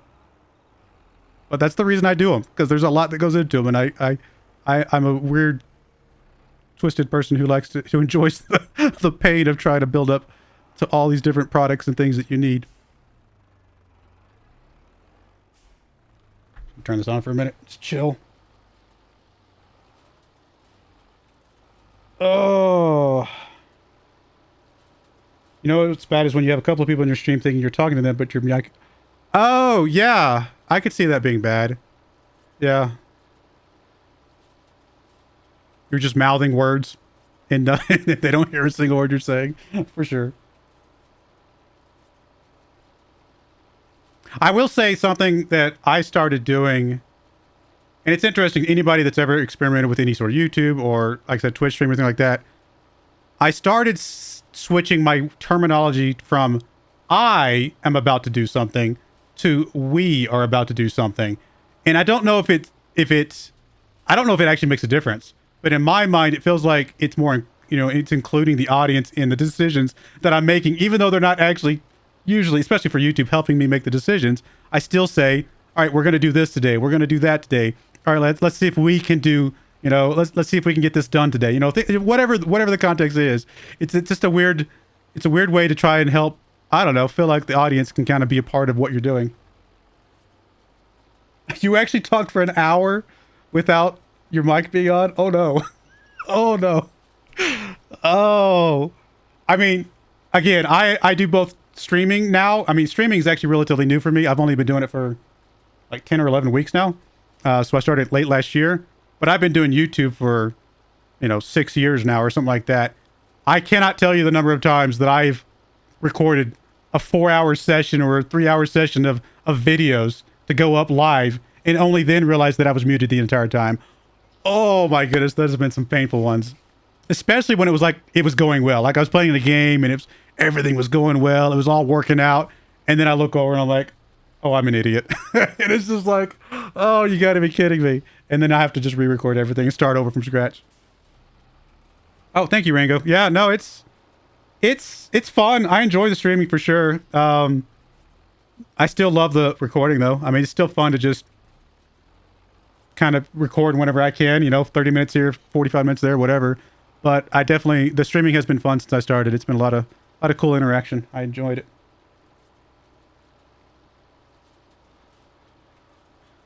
Oh, thanks for the follow. Psychosis and, oh wow, all of you guys followed me. Thank you. Mrs. Mrs. Crew and Mr. Crew. I don't know how. Dad L Crew, whatever. I appreciate the follows very much. Thank you. As you guys know well, Twitch is it's hard to get to the status where you can start monetizing and making some money off of it. It takes some work. It was definitely a lot easier for me to get to the point. I say easier, that's not true. I was able to get to the point where I could monetize my YouTube because I had the building, I had the videos, right? I had the offline videos that I was able to build up and get to that monetization point there. And then once I started streaming, I could just turn on monetization. You know, it's going to take a while to get to this point where I can actually monetize Twitch as well. Hopefully someday. I make YouTube videos about all sorts of stuff. Farming Simulator, Civilization. I've been playing a lot of Football Manager lately. I'm a variety YouTuber. I like to do a variety of games on YouTube. F1 Manager. I don't know. I'm probably going to start a Victoria 3 run soon. Hoping to get that going here soonish. All sorts of games. I like strategy games. I like simulation games. I like all sorts of stuff like that. It's including keeps the audience engaged. You said it was all me or I. That's true. You would actually be saying we don't exist. I agree with you there, Ben Run.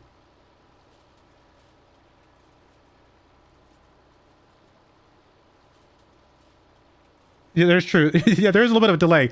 I found I had it set to fairly quick response, but I might trim up the response. I think there's one more setting I can trim up on the latency between when you message and when I see them. So that way it's a little bit more live.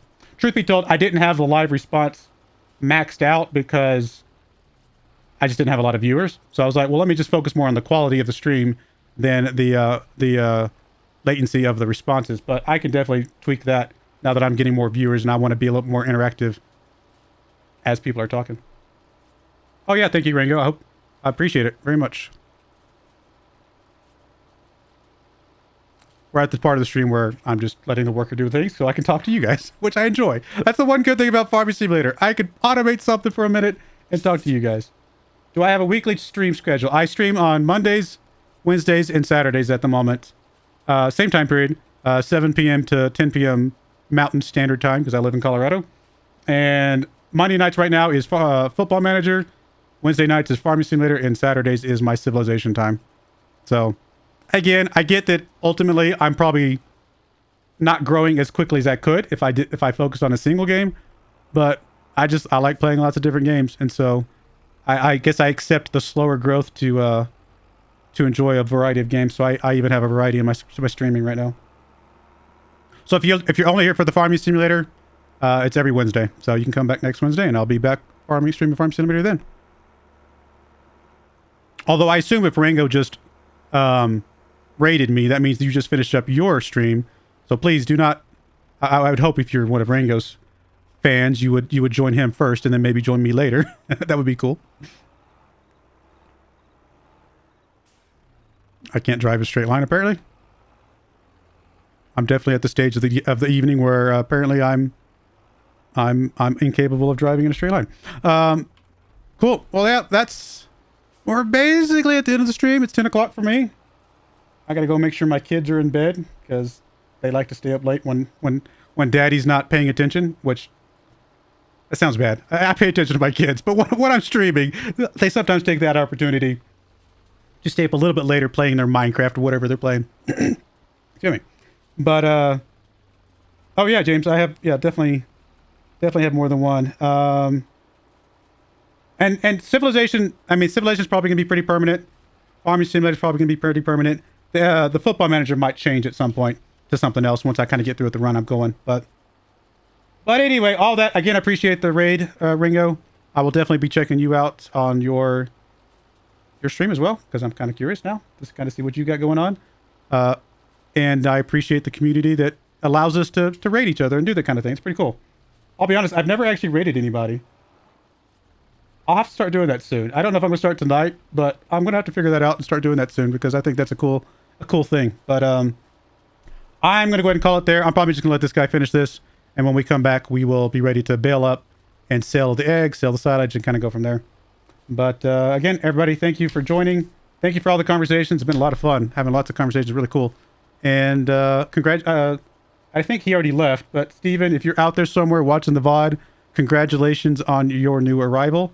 And everybody else, thank you for watching. And I will, again, may God bless you. And I do hope you guys join me again either Saturday or next Wednesday. Thank you and goodbye.